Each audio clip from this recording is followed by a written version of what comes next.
새해 들어오면서부터 수요기도회 시간에 김명현 교수님 창조과학에 대한 특강을 계속하고 있습니다.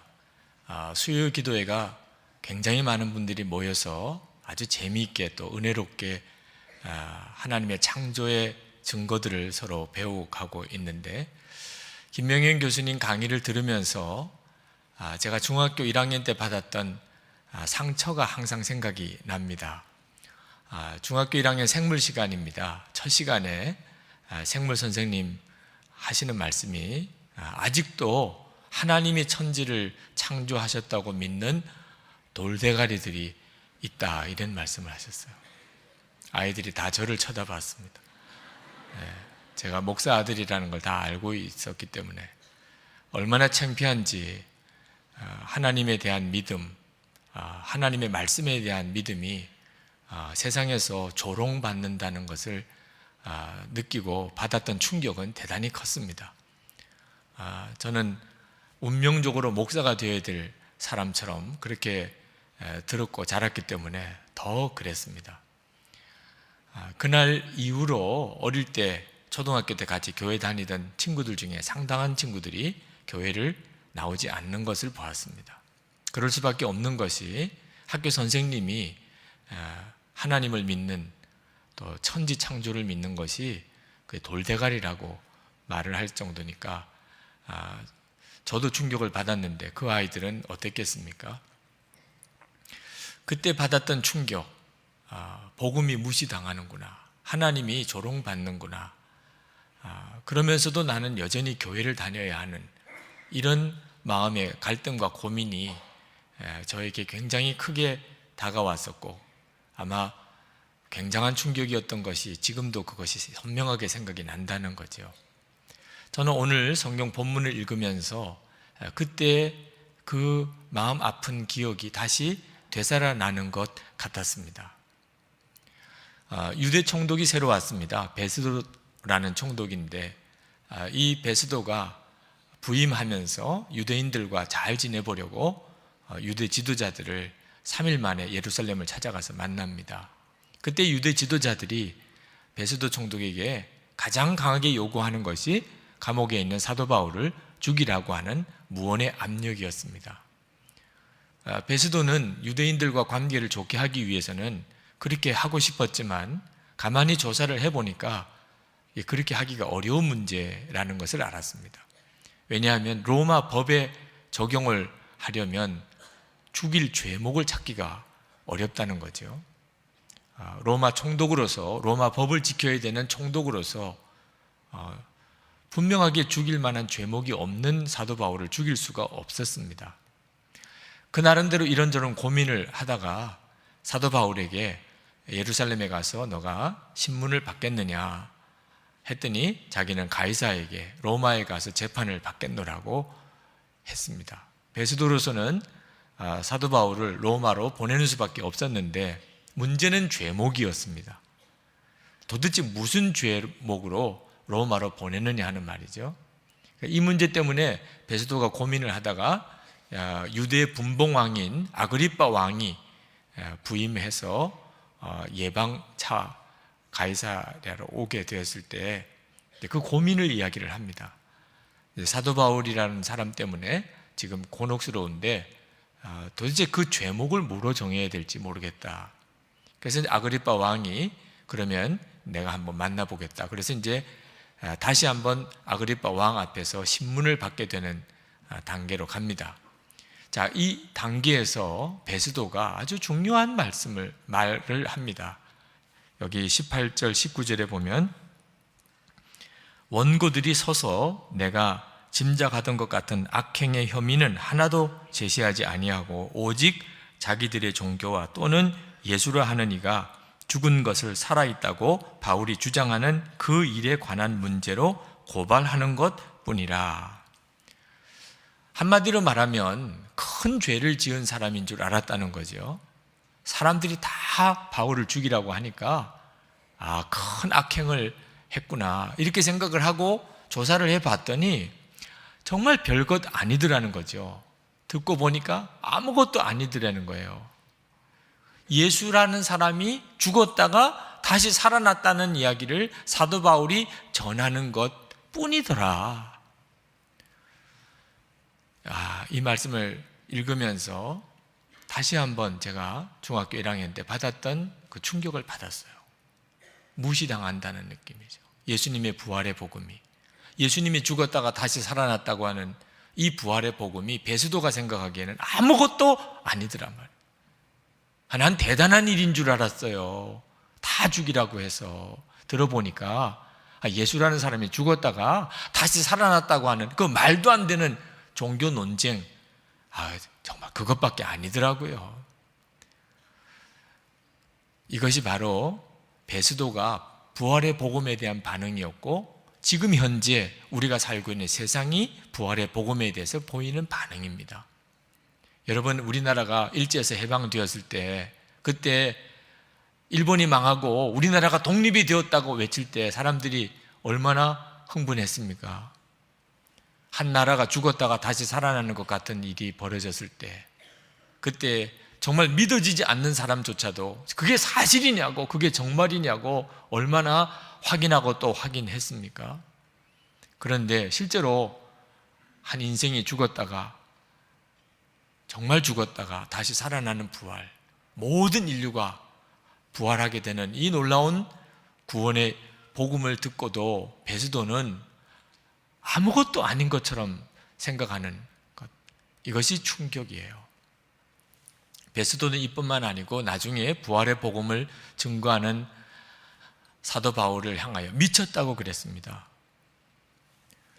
26장 24절에 내려가 보면 사도 바울이 베스도와 아그리빠 왕 앞에서 예수님의 부활을 증거하고 그 부활하신 예수님을 만났다고 전할 때, 그때 베스도가 크게 소리 내어 이르되, 바울아, 내가 미쳤도다.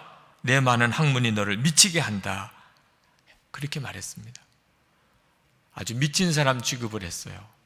내가 미치지 않았으면 그렇게 똑똑하다는 너, 그렇게 사람들로부터 존경받던 너가 이게 무슨 꼴이냐? 감옥에 갇혀서 죽임을 당할 위협 속에 너 미치었으니 이렇지. 이런 취급을 받았습니다. 사도 바울은 벨릭스 총독에게서 2년 동안 억울하게 옥살이하고, 새로운 베스도 총독에게는 완전히 무시당하고 아주 미친 사람 취급을 받았습니다.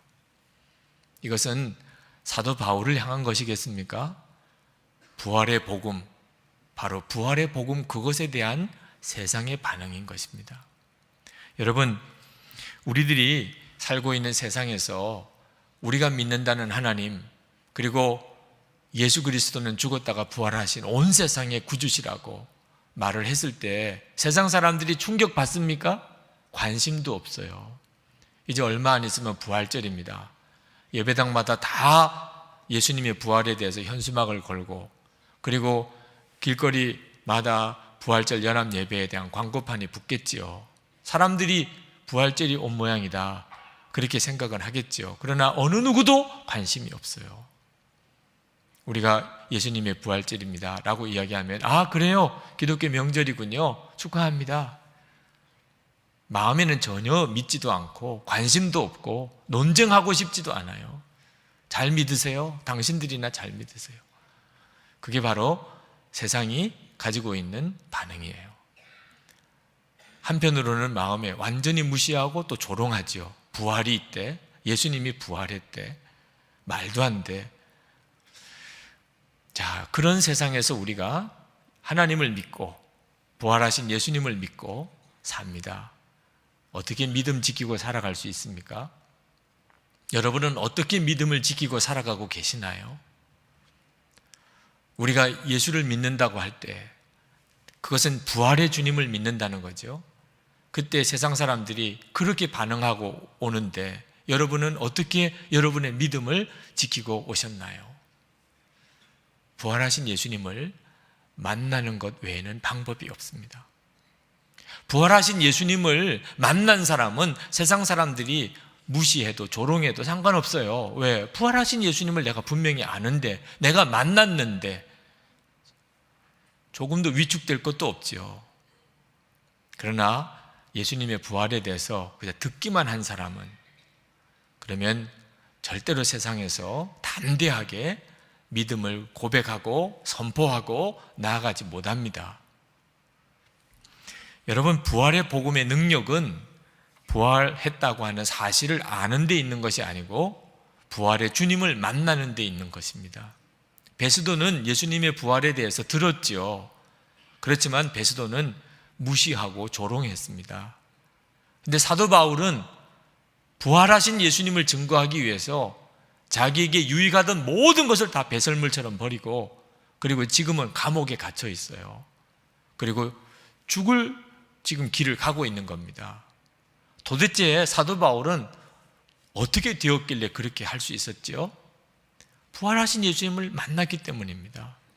그래서 사도 바울은 로마서 1장 16절에 내가 복음을 부끄러워하지 아니하노니 이 복음은 모든 믿는 자에게 구원을 주시는 하나님의 능력이 됨이라고 외쳤습니다.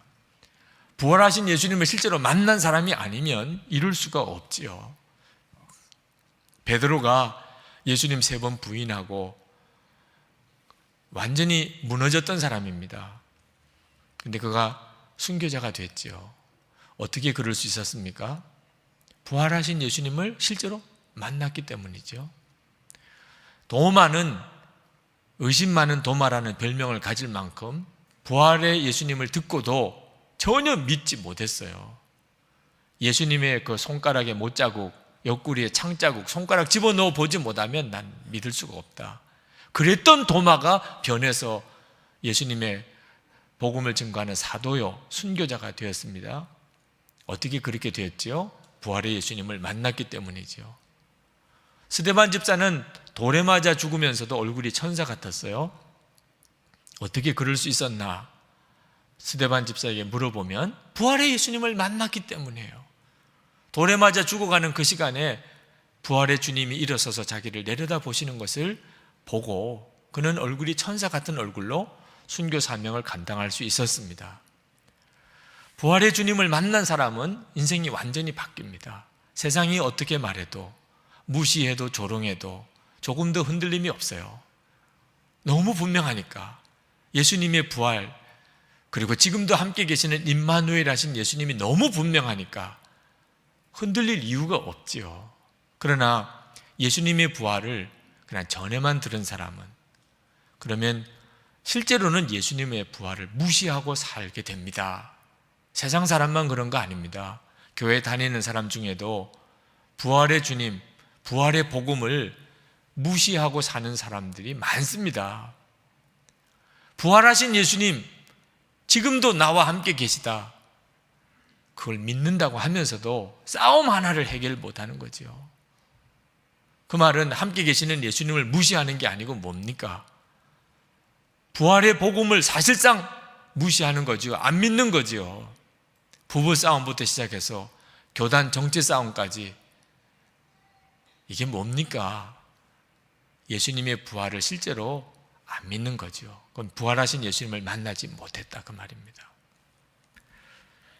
부활하신 예수님은 지금도 교회 안에 분명히 살아 역사하십니다. 2000년 동안의 교회 역사가 증명해 주고 있어요. 초대교회 때 교회를 핍박하던 당시의 권력자들이 교회 금방 무너질 줄 알았어요. 교회 지도자들 순교하도록 핍박하고 복음 전하는 전도자들 옥에 가두고 죽이면 그러면 교회는 금방 무너지는 거죠. 당시의 권세자들 눈에 보기에는 교회는 아무것도 아니었어요. 그런데 그렇게 교회 지도자들을 옥에 가두고 죽이고 전도자들을 핍박해도 교회는 점점점 부흥되는 겁니다. 이게 무슨 까닭이죠?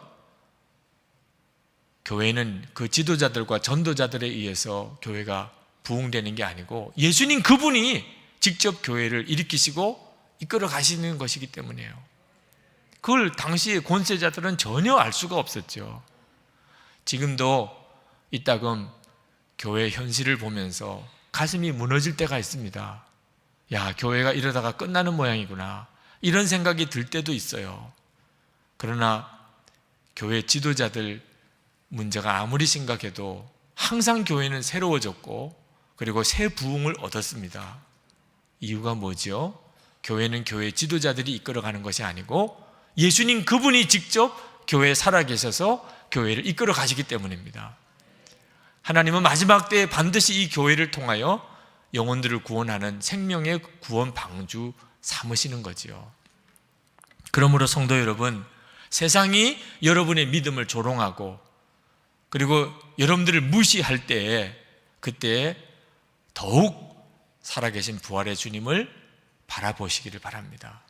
그러면 반드시 새 힘을 얻고 그리고 믿음을 지키고 그리고 세상을 변화시키는 사람이 됩니다. 사도 바울은 2년 동안 억울하게 옥살이하고 베스도 새 총독에게는 완전히 무시를 당했지만 그러나 사도 바울은 오히려 당당했어요. 항상 함께 계시는 예수님 때문입니다. 자, 여러분은 그러면 부활하신 예수님 바라보고 사십니까? 나는 정말 부활하신 예수님을 바라보는 사람인가? 여러분, 한 가지만 가지고 점검해 볼 수 있어요. 나는 사람의 칭찬과 비난에 대해서 정말 이제는 자유해졌는가? 그거 보면 알 수가 있어요. 이 사람이 부활하신 예수님을 바라보는 사람인지 아닌지. 저는 어려서부터 지금까지 정말 사람들의 칭찬을 많이 들으면서 자라고 살아왔습니다. 그것은 자랑이 아니고 사실은 저의 부끄러움이기도 해요. 제가 사람들이 칭찬할 만한 그런 사람이라면 그러면 자랑스러울 수도 있겠지만 사실은 어려서부터 영악했다는 뜻이죠. 저는 목사의 아들로서 사람들, 교인들 칭찬받으며 살아야 되는 그런 말을 귀에 못이 박히도록 들었어요. 학교 가면 선생님, 동네는 이웃 사람들, 교회는 교인들, 목사의 아들로서 사람들의 평가는 저에게 생명과 같이 중요한 것이었어요. 칭찬 들으며 살아야 했습니다. 그래서 어떻게 하면 칭찬 들을 수 있나? 그것도 연구해 보니까 다 길이 열리더라고요. 어른들은 이러면 칭찬하는구나. 선생님은 이러면 칭찬하는구나. 이렇게 하면 사람들이 좋아하는구나.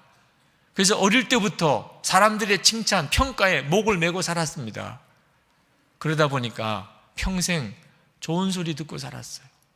착하다, 모범생이다, 아주 성실하다, 그런 소리 듣고 자랐습니다. 그러나 사실은 제 마음의 내면에는 칭찬 들어야 된다는 두려움 때문에 그렇게 산 겁니다.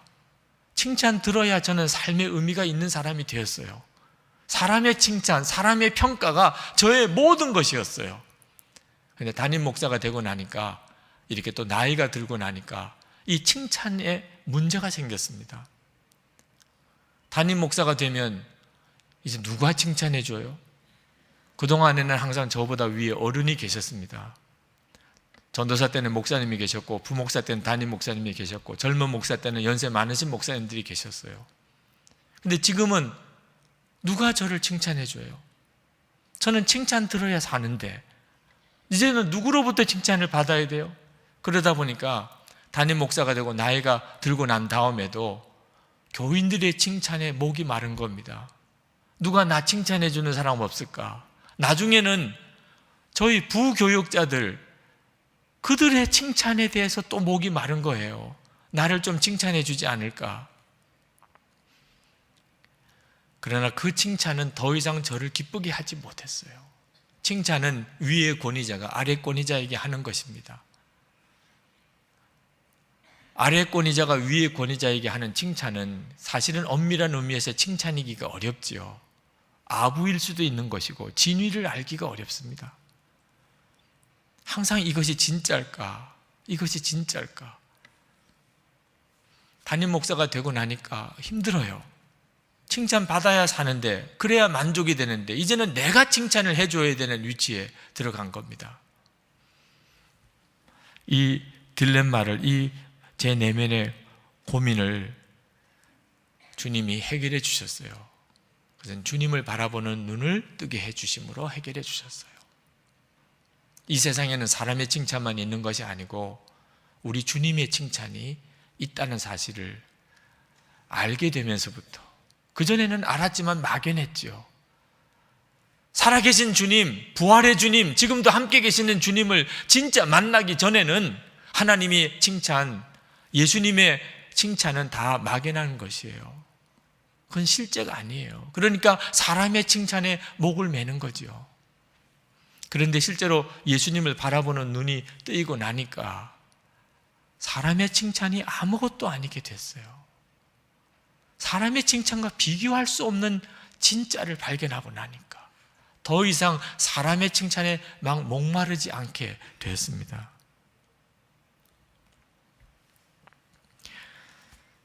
예수님을 바라보면서 사람들의 비난에 대해서도 자유함을 얻게 됐습니다.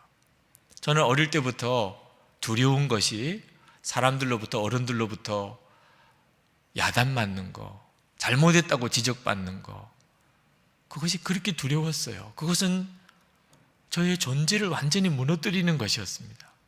그것은 아버님의 목회에 심각한 피해를 주는 것이었어요.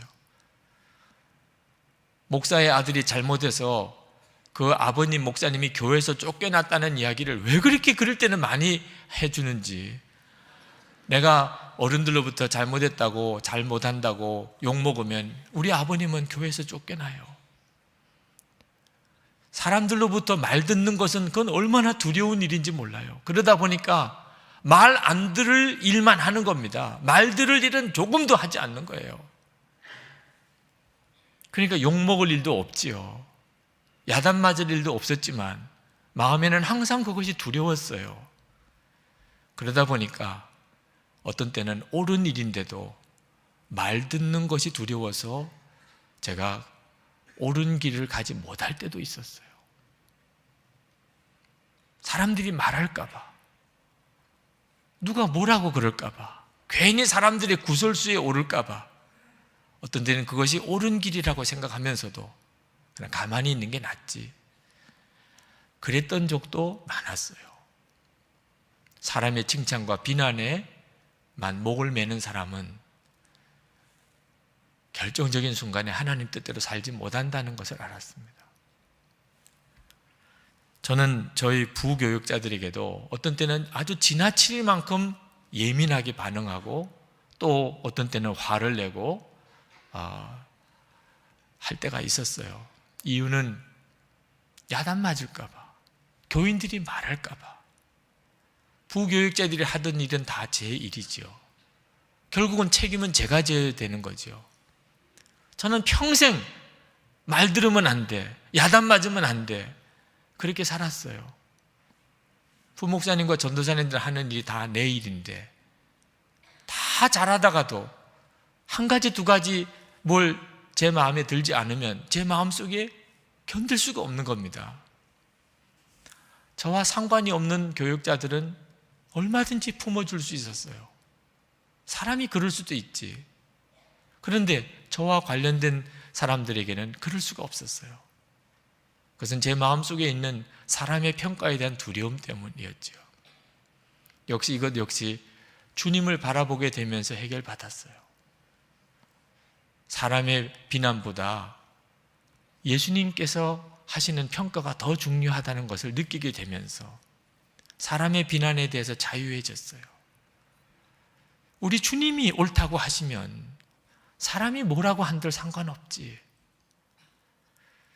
그때부터 제 마음속에 용기가 생겼어요. 주님은 옳다고 하시는데, 주님은 잘했다고 하시는데 그러면 됐지. 부교육자들의 좀 부족한 것을 받아주는 것도 마음이 많이 넓어졌어요. 지금도 부족한 것이 많다고 생각들은 하겠지만 옛날하고는 비교할 수 없이 넓어졌어요. 왜? 제가 겪어보니까 우리 주님의 마음이 너무 넓으세요. 주님은 실수라든지 부족한 것에 대해서 까다로우신 분이 아니셨어요. 얼마든지 받아주시는 분이셨어요. 제가 주님으로부터 그렇게 용납받는 기쁨을 얻고 난 다음부터 부족한 사람들도 그렇게 품을 수 있는 여유가 생겼어요. 사도 바울이 빌립보서 3장 7절에서 9절에 모든 유익하던 것을 다 배설물처럼 버릴 수 있었다고 했던 것은 예수님 안에서 발견되려 함이라. 그거 하나를 얻기 위해서 그랬습니다. 진짜를 발견한 거예요, 사도 바울이. 예수님의 평가, 주님의 칭찬, 그거 하나면 황홀했어요. 사람들이 뭐라고 하는지는 더 이상 중요하지 않았어요. 전에는 학위가 있어야 됐어요. 전에는 돈이 있어야 되고, 전에는 지위가 있어야 되고, 신분이 높아야 되고. 그런데 지금은 이제는 아무 상관이 없어졌어요. 예수님 안에서 발견될 수 있다면 그러면 황홀한 것이었어요. 여러분, 어떤 경연대회에 참석했을 때 거기에 대상이 있고 금상이 있고 은상이 있고 동상이 있는데, 꿈이 대상인 사람이 금상이라고 발표가 되면 좋아요? 싫어요? 싫지요. 나는 꿈이 대상이에요. 나는 대상을 받고 싶어요. 그런데 금상이라고 하면 그는 눈물을 펑펑 쏟으면서 좌절할 거예요.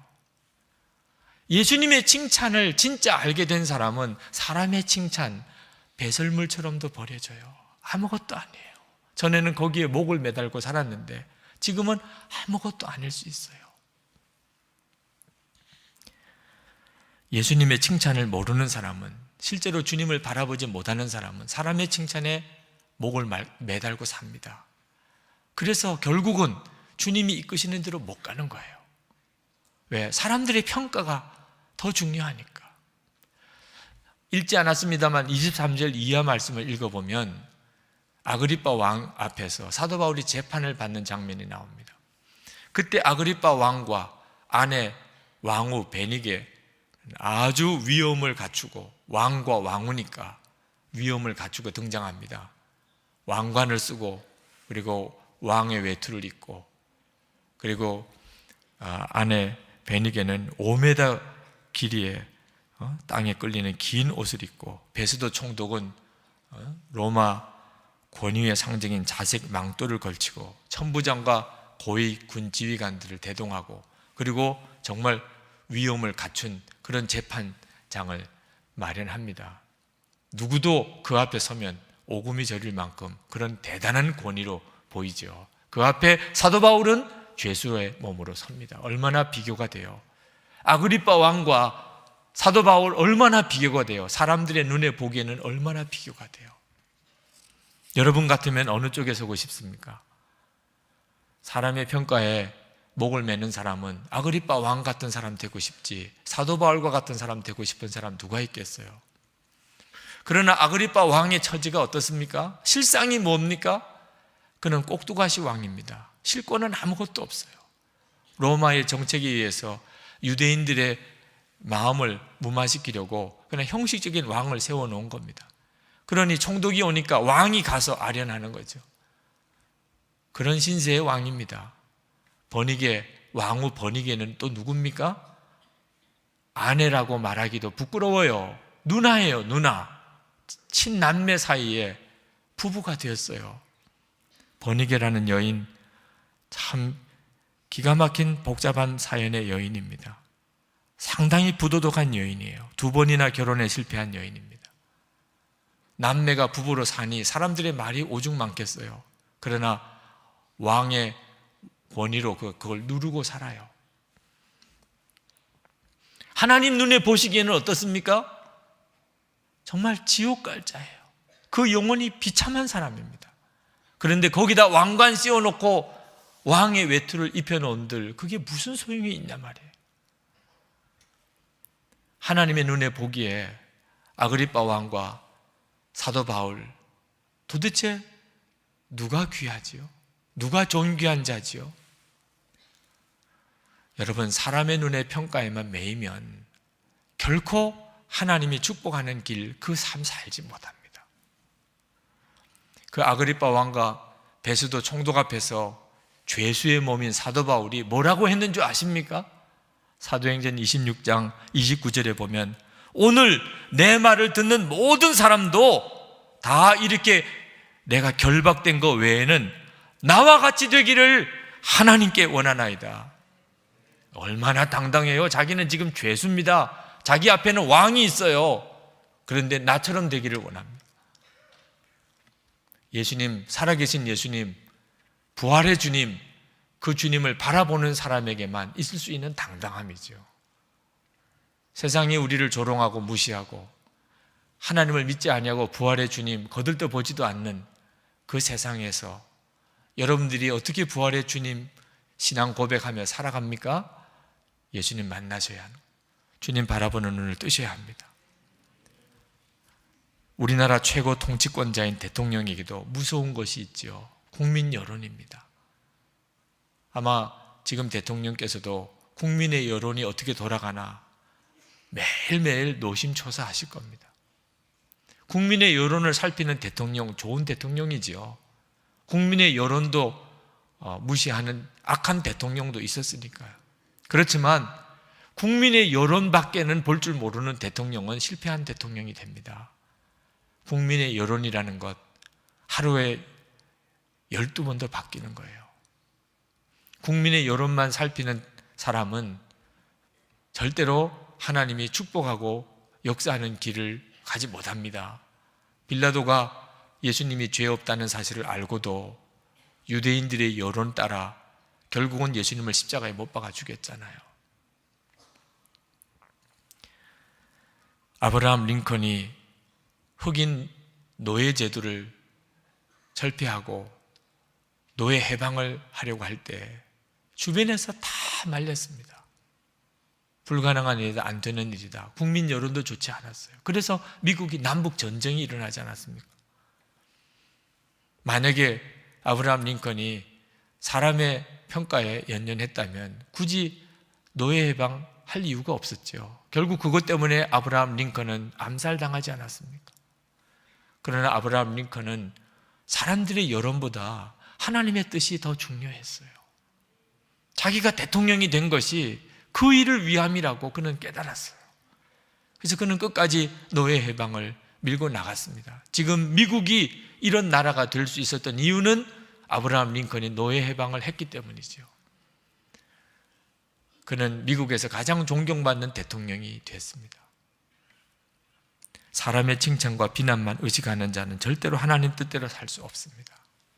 성도 여러분, 어떤 때 세상은 우리를 무시합니다. 하나님 인정하지 않습니다. 부활의 복음 관심도 없습니다. 그러나 분명히 알아야 합니다. 하나님은 아무것도 하지 않으시는 하나님 아니십니다. 하나님은 정말 놀라운 일을 그때 이루어 가십니다. 요셉이 2년 동안 억울하게 옥살이 했습니다. 사실 그러나 그 기간이 요셉이 총리가 되는 기간이 되었고, 사도 바울도 2년 동안 억울하게 옥살이 했죠. 그리고 베스도에게 무시당하고. 그렇지만 그것이 바로 사도 바울이 그렇게 기도하던 로마 복음 전하기 위해 들어가는 하나님의 방법이 되었습니다. 처음에 설교 시작하면서 말씀을 잠깐 드렸지만, 중학교 들어가면서부터 교회를 떠났던 친구들, 졸업하고 30년 지나서 우연히 어느 모임에서들 만났습니다. 너무나 반가웠어요. 어떻게 지내는지 궁금했습니다. 근데 너무 안타까운 것이 그 내면이 다 무너져 있었어요. 한결같이 그렇게 삶이 다 내 쪽으로 무너져 있었어요. 그때 쉽지 않았지만 그들이 믿음을 지킬 수 있었다면, 그러면 살아계신 주님을 만나는 은혜의 눈을 뜨게 하나님이 해주셨을 거고, 끝까지 믿음으로 살았다면 이렇게 되지는 않았을 텐데 하는 생각이 너무 강하게 들어서 안타까웠습니다. 세상에서 믿음이 무시당한다고 절대 조급해하지 마시기 바랍니다. 그때 더욱 주를 바라보십시오. 주님은 여러분을 만나 주십니다. 어떻게 부활의 주님을 내가 만날 수 있을까? 성경이 정확한 답을 가르쳐 주고 있어요. 십자가 복음은 나는 죽고 예수로 사는 복음입니다. 나는 죽고가 분명해야 하는 거죠. 예수님과 함께 이미 우리는 죽었다는 사실을 정말 믿으면, 그러면 예수님은 지금도 살아계셔서 나와 함께 계신 것을 분명히 보여주시겠다고 약속하셨어요. 고린도후서 4장 10절 11절을 한번 같이 읽어보실까요? 우리가 항상 예수의 죽음을 몸에 짊어짐은 예수의 생명이 또한 우리 몸에 나타나게 하려 함이라. 우리 살아있는 자가 항상 예수를 위하여 죽음에 넘겨짐은 예수의 생명이 또한 우리 죽을 육체에 나타나게 하려 함이라. 아멘.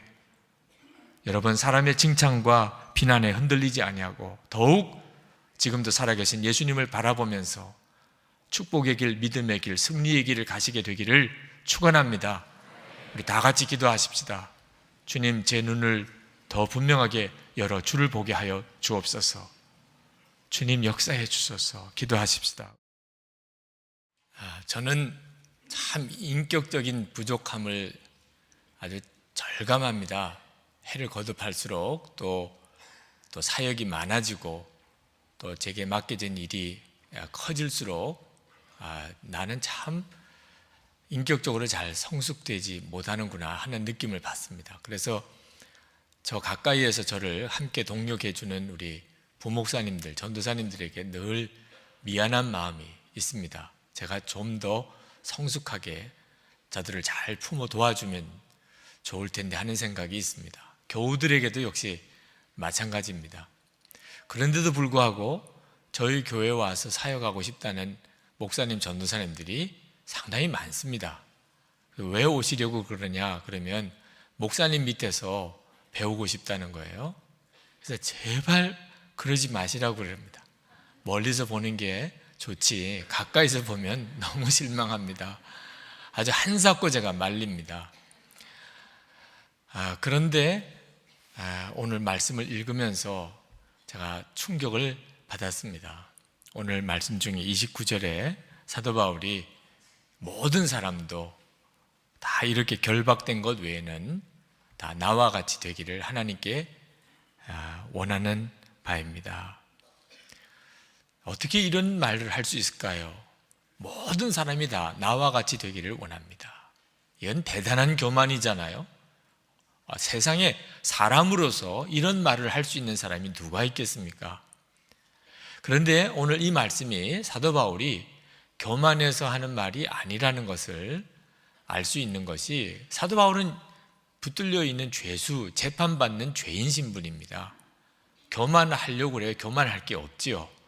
뭐 잘난 사람이, 높임을 받는 사람이 그런 말을 하면 교만해서 한다 할 수 있겠지만, 지금 재판받는 죄인 입장에서 다 나와 같이 되기를 원합니다. 그건 절대 교만해서 나온 말은 아니겠죠. 실제로 사도 바울이 자기 자신에 대해서 자기의 죄인됨에 대한 정난한 고백을 그의 서신에서 계속하고 있습니다. 로마서 7장 24절에 보면 오호라 나는 공고한 사람이로다. 이 사망의 몸에서 누가 나를 건져내랴. 이런 고백을 사도 바울이 했어요. 디모데전서 1장 15절에 보면 자기를 죄인의 괴수라고 그렇게 고백한 사람이 사도 바울입니다. 그러니까 사도 바울이 교만해서 자기를 본받으라, 나 같은 사람 되라, 이런 말 한 건 아니라는 걸 알 수가 있지 않습니까? 그러면 사도 바울이 모든 사람이 다 나와 같이 되기를 원한다는 말은 무슨 의미이겠습니까? 그건 사도 바울이 누리고 있는 십자가 복음이 얼마나 놀라운가 하는 것을 우리에게 말씀해 주는 겁니다. 사도 바울은 예수님을 영접하고, 그리고 정말 자기 자신은 로마서에서도 디모데에서도 그가 고백한 것처럼 죄인의 괴수라고 할 만한 자기 자신은 정말 십자가에서 예수님과 함께 죽어지고, 정말 예수님이 마음에 오시고, 그리고 그 자신의 생명이 되시고 그의 주님이 되시는 삶, 이 삶이 얼마나 놀라운지 모든 사람들이 다 자기와 같이 그런 새 생명의 삶을, 정말 예수님 안에서 누리는 완전히 새롭게 거듭난 삶을 다 누리기를 원한다는 말씀을 하고 있는 겁니다. 예수님의 생명으로 사는 사람에게는 정말 놀라운 담대함이 있습니다. 사도 바울이 21장에서 26장까지 모두 6번 재판을 받습니다. 근데 6번 재판을 받는 중에 사도 바울의 모습은 얼마나 담대한지, 얼마나 마음이 평안한지 놀랄 정도입니다. 사도 바울은 재판받을 때 두려워하거나 또는 조급해하거나 분노하거나 하지 않았어요. 사도 바울은 재판받는 사람 같지 않았습니다. 오히려 재판을 즐기는 사람 같아요. 2절 말씀에 보면은 아그리빠 왕이요 유대인이 모든 송사하는 일을 오늘 당신 앞에서 변명하게 된 것을 다행히 여기옵나이다. 다행히 여길 게 따로 있지. 지금 자기가 재판받는 게 뭘 다행한 일입니까? 지금 사느냐 죽느냐 하는 고비예요. 지금 가이사에게 재판받으러 가는데 무슨 죄목으로 가는지가 여기서 결정나는 겁니다. 그런 심각한 상황에 다행이라니요. 이런 상황이 감사하다 이런 뜻인데 이 제정신이 있는 사람입니까? 사도 바울이 다행이라고 말하는 것은 전도할 수 있어서 그랬다는 거예요. 아그리빠 왕 앞에서 내가 그동안 되어진 일을 왕 앞에서도 이야기 드릴 수 있게 된 것이 너무 다행이었다. 그렇지 않고 사도 바울이 이 아그리빠 왕을 만날 수나 있겠어요? 그동안에 벨릭스 총독 앞에서도 유대인들 앞에서 물론이고 또 오늘 여기 아그리빠 왕 앞에서도 베스도 총독 앞에서도 계속해서 신문을 재판을 당할 때 사도 바울은 그 기회를 전도하는 기회로 생각을 했단 말입니다. 이거 전도할 기회구나. 그래, 이게 재판 받을 때 내 죄가 뭐냐? 제가 말씀드리지요.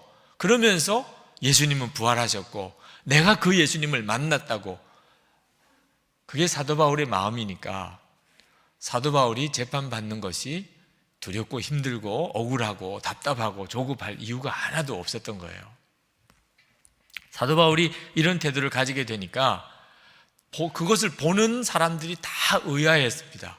베스도 총독은요 미쳤다고 그랬어요. 오늘 24절 말씀에 바울이 이같이 변명하며 베스도가 크게 소리내어 이르되 바울아 내가 미쳤도다. 내 많은 학문이 너를 미치게 한다. 베스도 총독 눈에 보기에는 진짜 미친 사람이죠. 공부도 많이 하고 지체도 높은 사람이 이게 예수 안 믿겠다고만 하면 금방 풀려나고 존경받을 그런 위치에 있는 사람이 이렇게 재판받으면서 오히려 예수님을 증거하니 베스도 눈에 보기에는 그 사람이 기준에 보기에는 완전히 미친 사람이죠. 아그리빠 왕은 바울을 신문하다가 바울이 아그리빠 왕 앞에서 이제 전도를 합니다. 예수 믿으라고 자기가 만난 예수님을 간증해요. 아그리빠 왕이 듣다 보니까 이 친구가 자기를 전도하고 있네. 지금 자기는 재판하는 줄 알았는데 가만히 듣다 보니까 짜증이 나는 거예요. 너 나 지금 전도하려고 하니? 너 지금 나한테 그 몇 마디 말 가지고 나보고 예수 믿게 하려고 하는 거야? 28절에 그렇게 말했잖아요. 사도 바울이 대단한 사람이죠. 자기가 죽느냐 사느냐 하는 그 순간조차도 이게 전도할 기회구나. 내가 언제 이런 사람들을 만나겠어. 그러면서 자기 죄를 다 고백하는 거예요. 그러면서 그걸 전도로 삼는 거죠. 베스도와 아그리빠 왕이 사도 바울의 말을 듣고 예수를 믿지는 않았습니다. 그런 역사는 일어나지 않았지만 감동은 받았어요. 야, 보통 사람이 아니구나. 어떻게 저런 사람이 있어? 30절에서 32절까지 보면 왕과 총독과 버니게와 그 함께 앉은 사람들이 다 일어나서 물러가 서로 말하되 이 사람은 사형이나 결박을 당할 만한 행위가 없다 하더라. 이에 아그리빠가 베스도에게 이르되 이 사람이 만일 가이사에게 상수하지 아니하였더라면 석방될 수 있을 뻔하였다 하니라. 너무너무 마음에 감동이 오는 거예요. 보통 사람이 아닌 겁니다. 그동안 자기가 수많은 사람을 만나보고 재판도 해봤지만 사도 바울처럼 이렇게 당당하게 그리고 평안을 가지고 그렇게 전도하는 사람을 처음 봤거든요. 그래서 죽일 죄는 전혀 없고 당장 풀어줘도 됩니다. 가이사에게 재판받지 않겠다고 한다면 당장 풀어줘도 됩니다. 근데 사도 바울이 No thank you. 나 가이사에게 재판받으러 가겠습니다. 왜? 거기서도 전도해야지. 만날 수만 있으면 로마 황제 앞에 가서 전도해야 돼. 그래서 풀려나는 것보다 그냥 재판받는 걸 원했다니까요.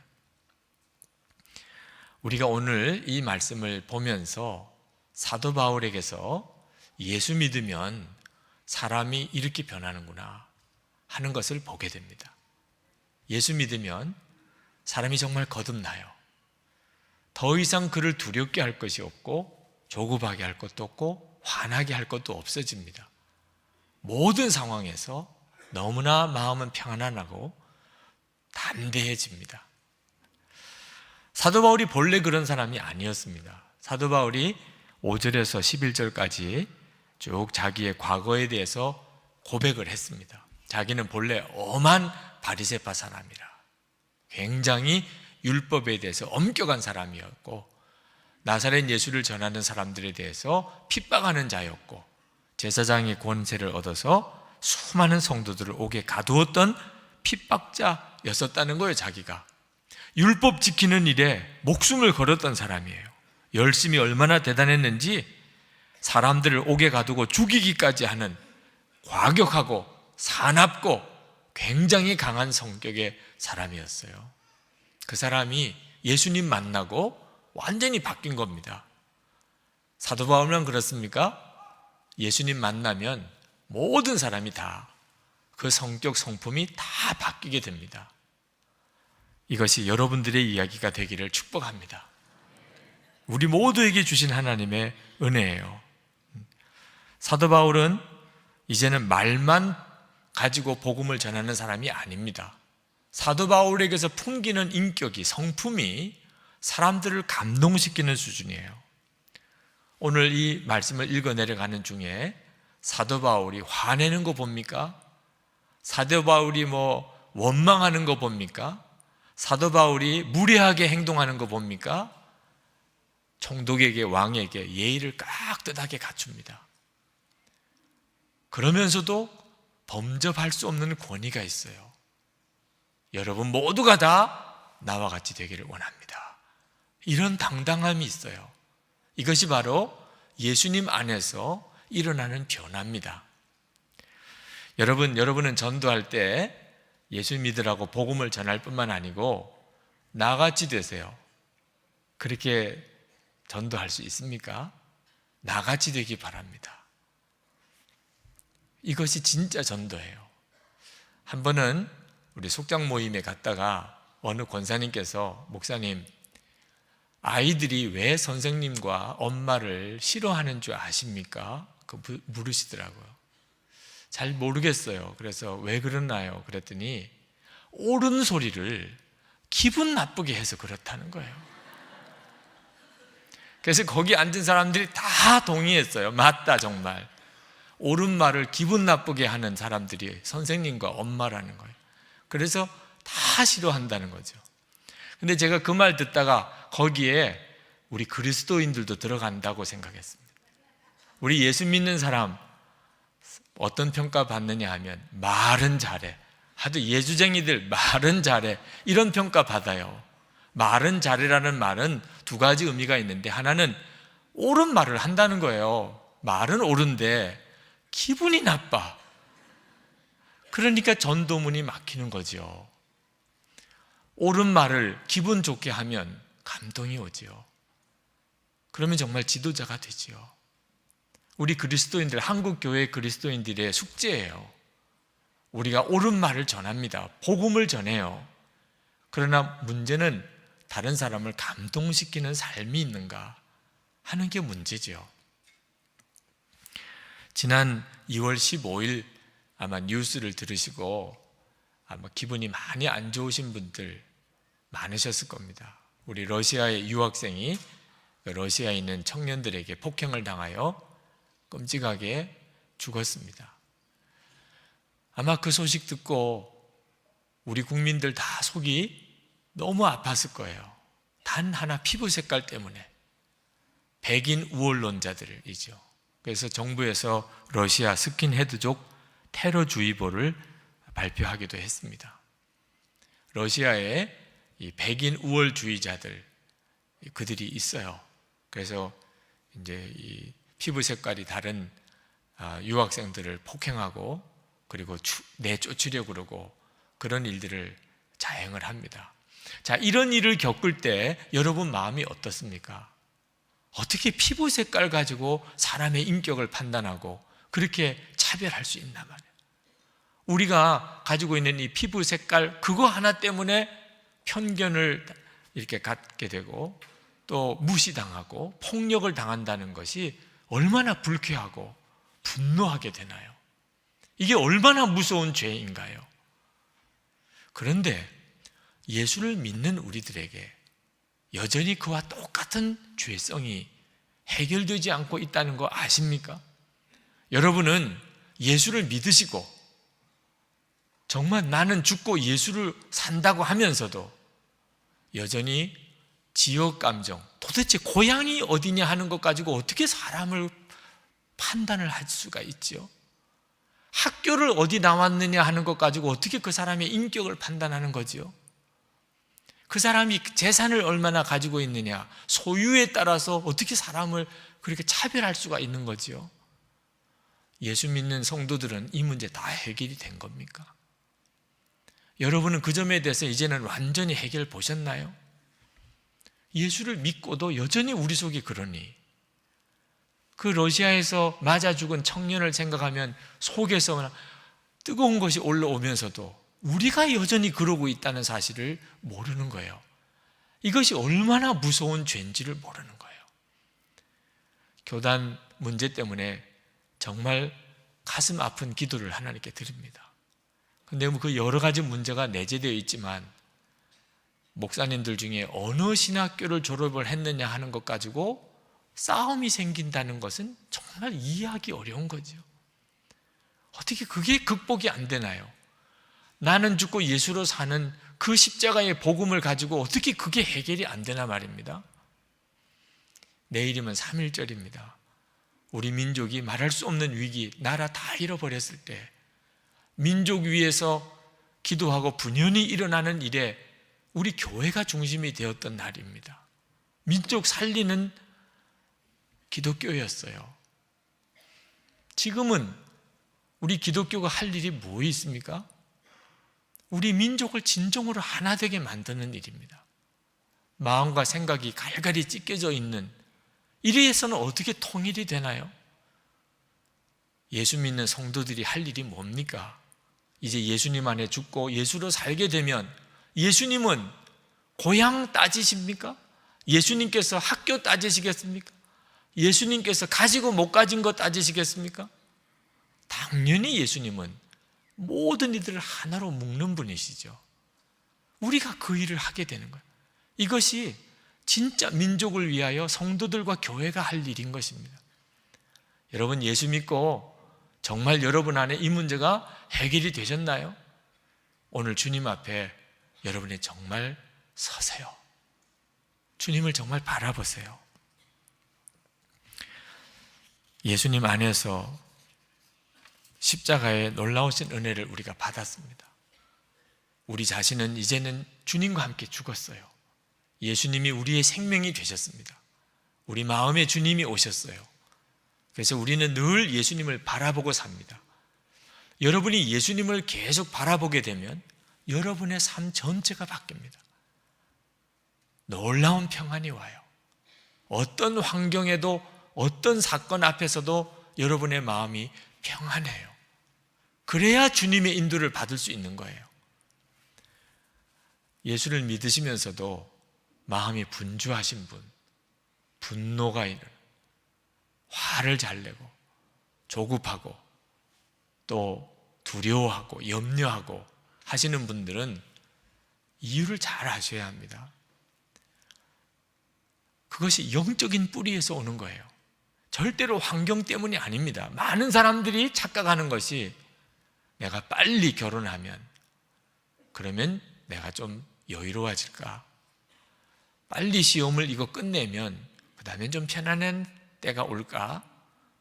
내가 좋은 직장을 좀 얻으면 그 다음에 내 삶이 좀 편안해질까? 내가 이번에 꼭 집을 하나 마련하려고 하는데 요거 하나 마련하고 나면 이제는 고생은 이제 지나가겠지? 여러분 이거 절대 착각입니다. 여러분의 마음에 분주하고 그리고 쫓기듯한 마음 들고, 그리고 자꾸 짜증이 나고 화가 나고 두려워하고 염려하는 것은 환경에서 오는 게 아니에요. 악한 어두움의 영에서부터 오는 것들입니다.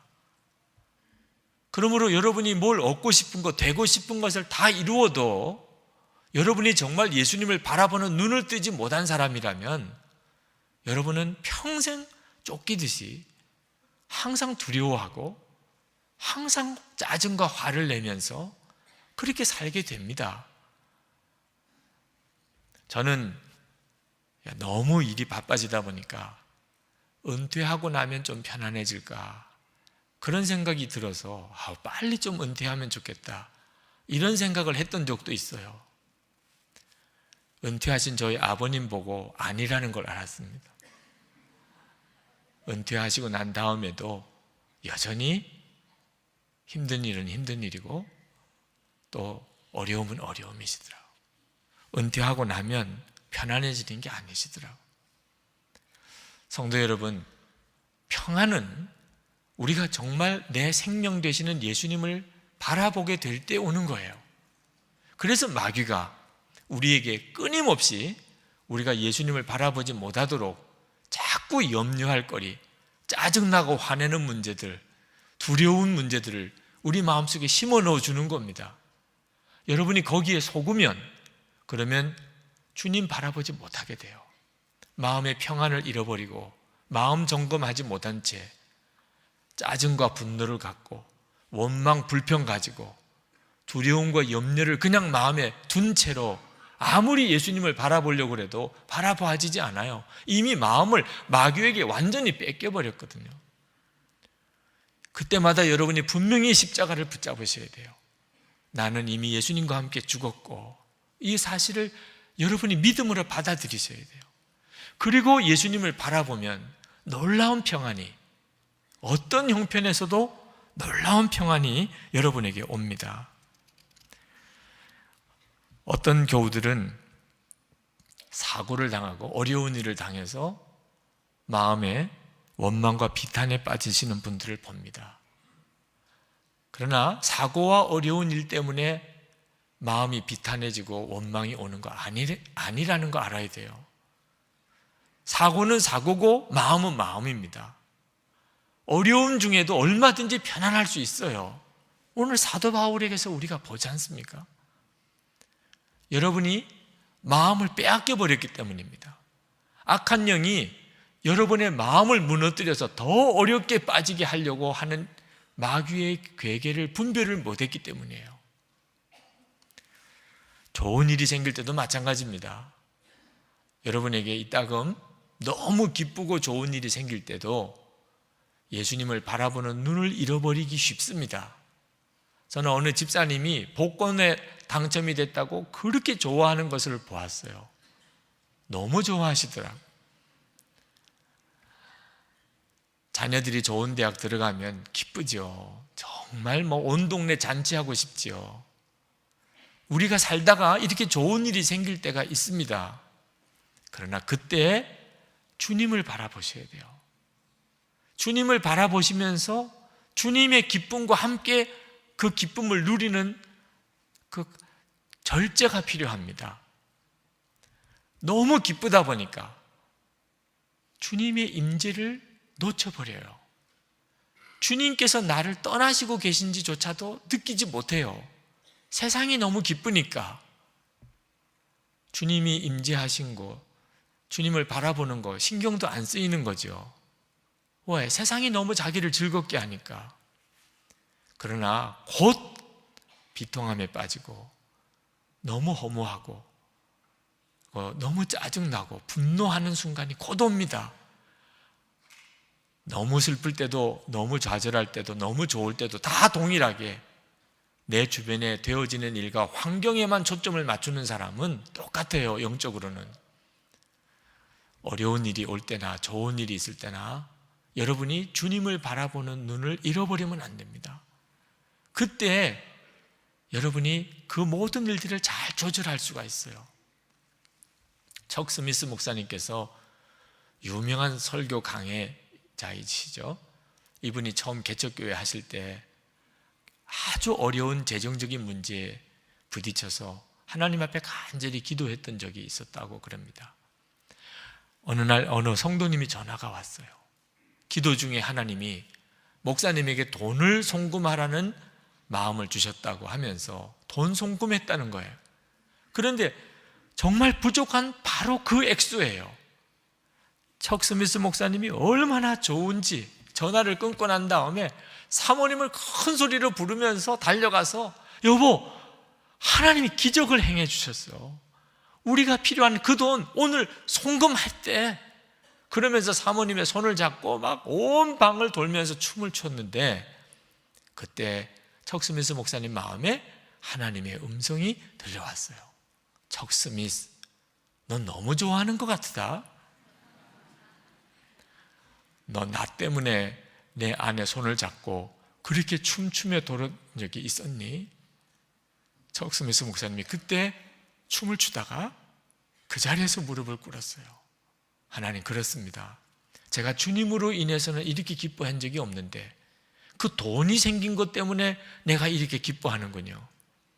이것이 척 스미스 목사님 평생의 교훈이 되셨어요. 좋을 때, 즐거울 때도 주님을 바라보는 눈을 가져야 실족하지 않습니다. 예수전도단 초창기에 배를 하나 마련해서 전 세계 항구마다 돌아다니며 복음을 전할 놀라운 비전을 하나님께서 주셨어요. 돈은 없지만 하나님이 허락해 주실 걸 믿고 그 비전을 선포했을 때 진짜 전 세계에서 헌금이 답지하기 시작을 했는데 배를 마련할 돈들이 막 쌓여가는 겁니다. 계약금을 치르고 중도금을 치르고 이제 잔금만 치르면 배를 소유할 수 있게 됐어요. 너무너무 좋았죠. 스태프들이 모여서 매일 회의를 합니다. 이 배를 어떻게 활용할 건지, 어떻게 이 배를 꾸밀 건지, 즐거움의 회의죠. 그런데 회의를 하다가 끝나고 나오는데 로렌 커닝햄 목사님이 불을 끈 회의실에 누군가가 있는 것 같아요. 다 나왔는데.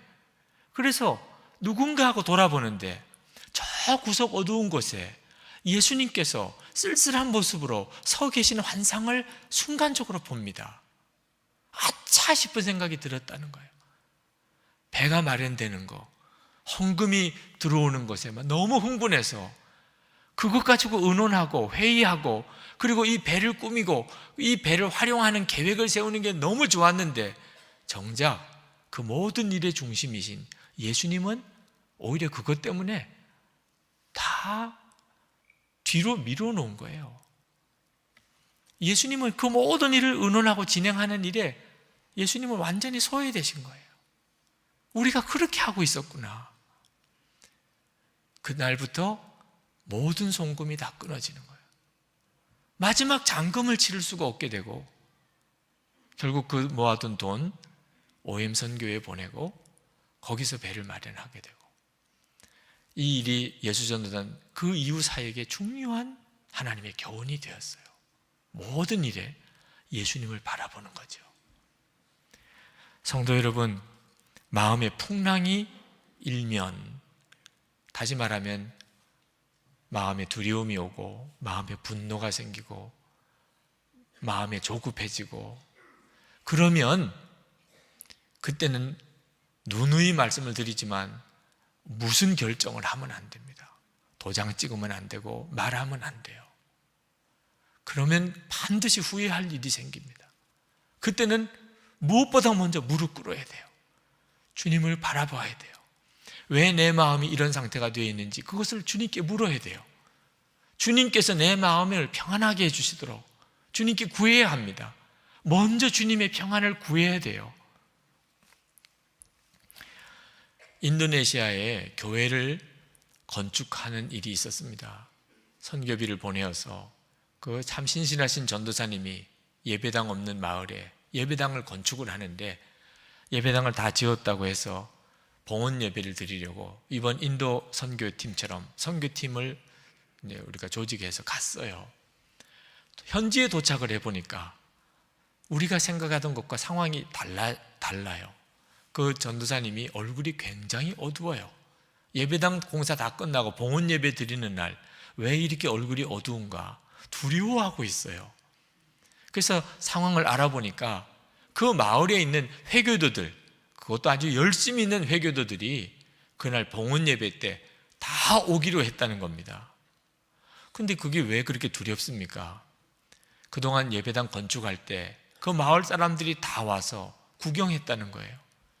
아니, 전도사님은 돈이 하나도 없는데 어떻게 이렇게 예배당을 짓습니까? 한국에서 선교비가 왔다 그러면 회교도들이 다 회방할까 봐 기도하면 하나님이 주십니다. 그러니까 마을 사람들이 진짜냐 그러더래요. 진짜 기도하면 하나님이 주시냐고. 그랬습니다. 그래서 날마다 구경 나온다는 거예요. 또 주셨나 또 주셨나. 그러니까 계속 물자들이 들어오는데 신기해 하더라는 거예요. 그래서 봉헌 예배 드리는 날 다 오겠다고 했는데, 봉헌 예배 드리는 날 와 보면 한국에서 선교비가 와서 지었다는 거 다 알게 될 텐데 그게 두렵고, 회교도 열심히 있는 회교도들이 와 있는데 목사님이 또 이 복음을, 예수 믿으라고 복음을 전하면 이건 정말 불 지르는 것과도 같은 일이니 그게 마음이 두려운 거예요. 한국에서 목사님과 선교팀이 온 것이 두려운 거예요. 말을 듣고 보니까 심각한 상황이더라고요. 선교팀 안에도 두려움이 쫙 깔렸어요.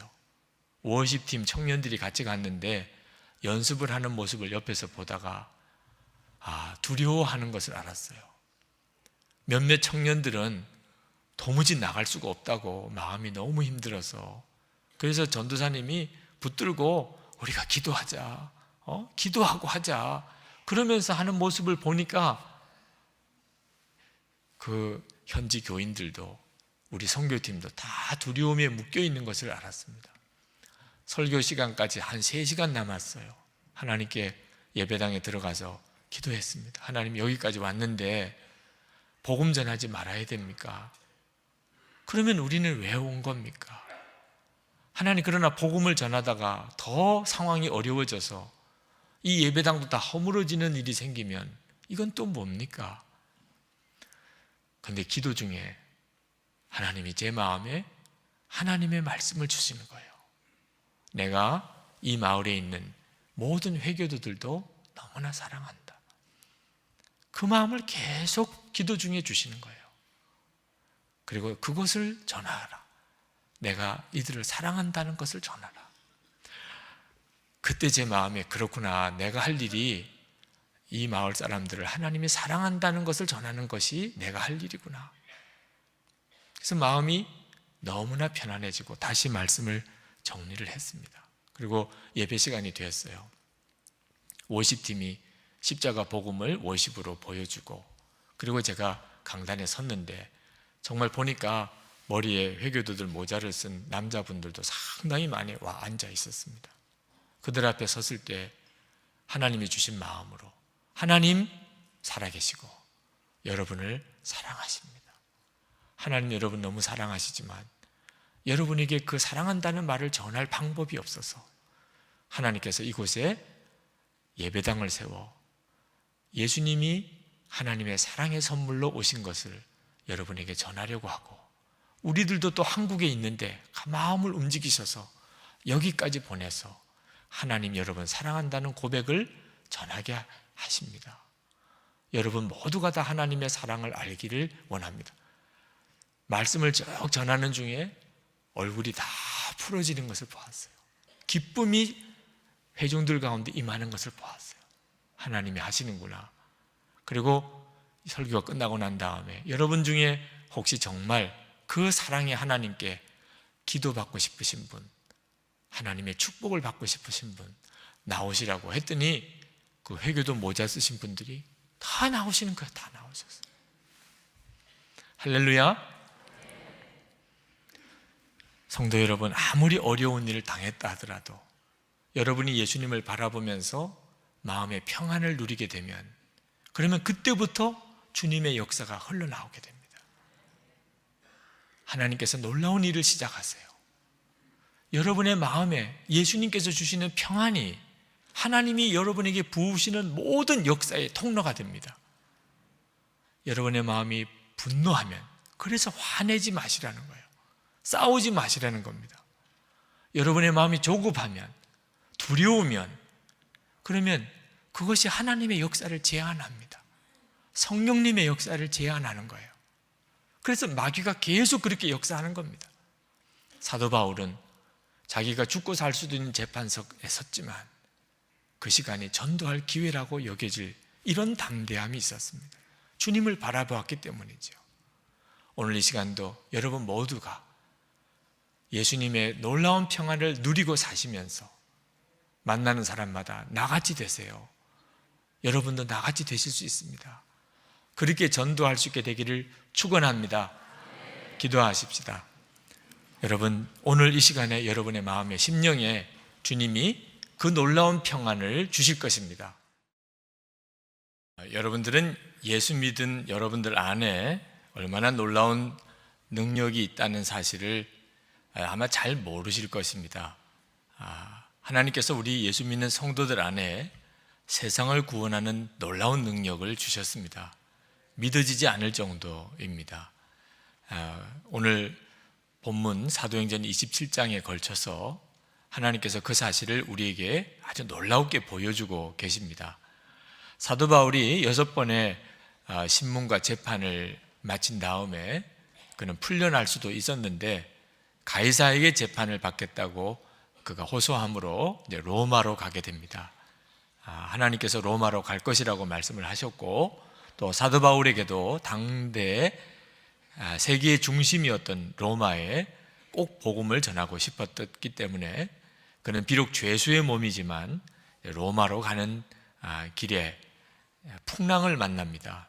율리오라는 백부장이 사도 바울을 로마로 데려가는 책임을 맡았는데 배를 타고 가다가 겨울이 되어서 더 이상 항해하기가 어려운 때를 맞았지만 그때 그들이 있었던 그레데 미항이라고 하는 곳이 너무 작으니까 한겨울을 나야 되는데 선원들이 재미있는 것이 하나도 없는 곳이에요. 그래서 조금 큰 항구로 옮겨가서 겨울을 보내고 싶어서 겨울이지만 좀 무리한 항해를 시도합니다. 사도 바울은 위험하다고 막았어요. 그러나 사도 바울은 죄수의 몸인지라 결국은 배는 출항을 하게 되고 유라굴로라는 광풍을 만나게 됩니다. 아주 무서운 바다의 폭풍이 몰아쳐서 열 나흘 동안 해도 달도 보지 못하고, 그리고 둘째 날부터 배에 실었던 모든 짐 다 바다에 내버리고, 셋째 날에는 배에 있는 모든 기구들도 다 바다에 내버리고, 그러고도 계속된 풍랑에 모두 다 죽는 줄 알았어요. 그때 사도 바울이 일어나서 말합니다. 내 말을 듣고 항해를 하지 않았으면 좋았을 뻔했습니다만, 그러나 이제 안심하십시오. 여러분들 한 사람도 죽을 사람 없습니다. 어젯밤에 하나님의 사자가 나타나셔서 로마에 가서 복음을 전할 것에 대해서 말씀하셨습니다.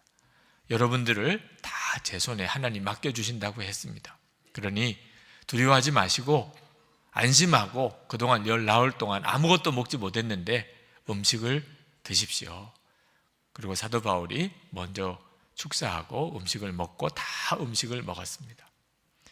정말 한 사람도 죽지 않고 배는 잃어버렸지만 다 구원함을 받게 됩니다. 자, 오늘 이 이야기를 통해서 예수 믿는 성도의 존재가 얼마나 놀라운가 하는 것을 하나님이 우리에게 보여주고 계십니다. 이 배에 276명이 타고 있었습니다. 로마 군인도 있었고 또 선장과 선원들도 있었고 장사하는 사람들도 있었고 여행자도 있었고 그리고 죄수들도 있었고. 자, 사도 바울은 죄수입니다. 그러니 얼마나 꼴이 초라하고 무시당할 만한 사람입니까? 그런데 풍랑이 일고 보니까 바로 이 죄수였던 사도 바울 통해서 그 배에 있는 모든 사람이 다 살게 됩니다. 이것이 성도들을 향한 하나님의 놀라운 계획입니다. 여러분들이 저희에 있는 가정, 가족, 친척들, 또 여러분의 학교, 직장, 우리가 살고 있는 이 도시, 그리고 나라, 민족, 우리 예수 믿는 성도들과 교회를 통하여 구원받고 살게 됩니다. 이것이 하나님의 계획입니다. 이 성도의 존재가 그렇게 놀랍습니다. 아마 여러분들 중에는 잘 믿어지지 않으시는 분이 실제로 많으실 겁니다. 예수 믿는다는 것만 가지고 그런 놀라운 능력을 행할 수 있다. 아마 실감도 안 나는 분이 있으실 겁니다. 예수를 믿어도 내 문제 하나 해결을 못하고 내가 살아가는데 나를 통해서 도시, 나라가 구원을 받는다. 이건 너무 허황된 이야기처럼 여겨지는 분들도 있으실 겁니다. 그래서 오늘 성령의 도우심으로 정말 여러분들이 이 사실이 믿어지고 그리고 그렇게 살게 되는 역사가 있기를 간절히 원하는 것입니다. 주님이 아마 그렇게 해주실 것이라고 저는 확신합니다. 성도들 안에 도대체 무엇이 있길래 세상을 구원하는 능력이 있는가? 그 비밀을 아셔야 합니다. 우리는 겉으로 보기에는 세상 사람들 앞에서 특별히 더 나을 게 없는 존재들입니다. 그래도 우리 예수 믿는 성도에게는 세상 사람들에게 없는 놀라운 것이 있는데 그것이 바로 우리와 함께 예수님이 계시다는 겁니다. 예수 믿는 성도들 마음의 중심에 예수님이 계시다는 겁니다. 바로 이것이 우리 성도들이 세상을 구원하는 능력의 비밀입니다. 여러분이 그 사실을 진짜 믿고 정말 여러분 안에 예수님이 계신 것을 바라보면서 순종하면 여러분은 보잘것없는 존재일지 몰라도 사도 바울이 죄수였잖아요. 그러나 결정적인 순간이 되면 여러분을 통하여 여러분 주위에 있는 모든 사람들이 구원을 받고 그리고 은혜를 받습니다. 사도 바울이 이렇게 담대하게 풍랑으로 10나흘 동안 고생을 하고 이제 다 소망도 끊어진 그들에게 걱정하지 마십시오. 식사하세요. 그동안 아무것도 먹지 못하셨죠? 다 드세요. 이제 하나님이 우리를 다 구원해 주실 터이니까 마지막 힘을 내세요. 이렇게 담대하게 말할 수 있었던 이유는 예수님께서 구원받을 것이라고 분명히 말해 주셨기 때문입니다. 비록 배는 풍랑 가운데 있지만 그곳에 사도 바울이 있고 사도 바울 안에 예수님이 계시고 그래서 항상 사도 바울에게 말씀해 주시고 또 옆에 늘 동행해 주시니 두려울 것도 걱정할 것도 없다 그 말입니다. 주님이 말씀하시면 그대로 이루어질 것을 사도 바울은 믿었단 말입니다. 오늘 읽지는 않았습니다만 이제 맨 마지막에 식사를 하라고 할 때 단순히 밥을 먹으라고 한 것만 아니었다는 걸 알 수가 있습니다. 성찬을 한 거예요. 34절에 보면 음식 먹기를 권하노니 이것이 너희의 구원을 위하는 것이요 너희 중 머리카락 하나도 잃을 자가 없으리라 하고 떡을 가져다가 모든 사람 앞에서 하나님께 축사하고 떼어 먹기를 시작하며 오늘도 우리가 성찬을 하겠습니다만 성찬을 표현하는 전형적인 표현 구절이 여기 나옵니다. 떡을 들어 축사하고 떼어 먹기를 시작하며 초대교회 성찬식이었어요. 그러니까 사도 바울은 그 배 안에 있는 모든 선원들과 그리고 사람들에게 지금 우리와 함께 계시는 예수님을 바라보게 한 겁니다. 성찬식은 우리와 함께 계시는 예수님을 바라보게 하는 거룩한 예식입니다. 사도 바울은 그것을 모든 배 안에 있는 사람들에게 보게 했습니다. 예수님을 바라보게 했어요. 그리고 놀라운 구원이 그들 가운데 이루어졌던 겁니다. 여러분, 우리가 세상을 바라볼 때 여러분 안에 내 안에 예수님이 계시다 하는 사실을 정말 믿고 바라보면 그러면 주님이 무엇을 하실까 하는 것이 보입니다. 여러분은 아무것도 할 수가 없지만 여러분 안에 계시는 예수님은 세상을 구원하신 분이십니다. 여러분들이 여러분 안에 예수님이 계시다는 진짜 믿음을 갖는 것이 열쇠입니다. 러시아가 공산화되었을 때 그때 모든 교회가 다 폐쇄되고 하나님께 드리는 예배가 금지되었습니다. 지하 교회에서만 예배가 드려졌죠. 비밀 경찰들이 그 지하 교회를 이잡듯이 잡아가기 시작을 합니다. 어느 교회가 예배 드리다가 발각이 되었어요. 비밀 경찰이 들어와서 예배 드리는 모두를 다 잡았습니다. 그리고 한 사람 한 사람 다 조사를 하는데 비밀 경찰들이 난감한 문제에 빠졌어요. 너희들이 모두 몇 명이냐? 몇 명이라는 거예요. 근데 다 한 사람 한 사람 조사해 보니까 한 사람이 모자라요. 도망을 갔나? 우리가 분명히 모두 다를 잡아왔는데 분명히 자기들이 몇 명이라고 하는 것과 실제로 계산해 보니까 달라요. 한 사람이 모자라는 거예요.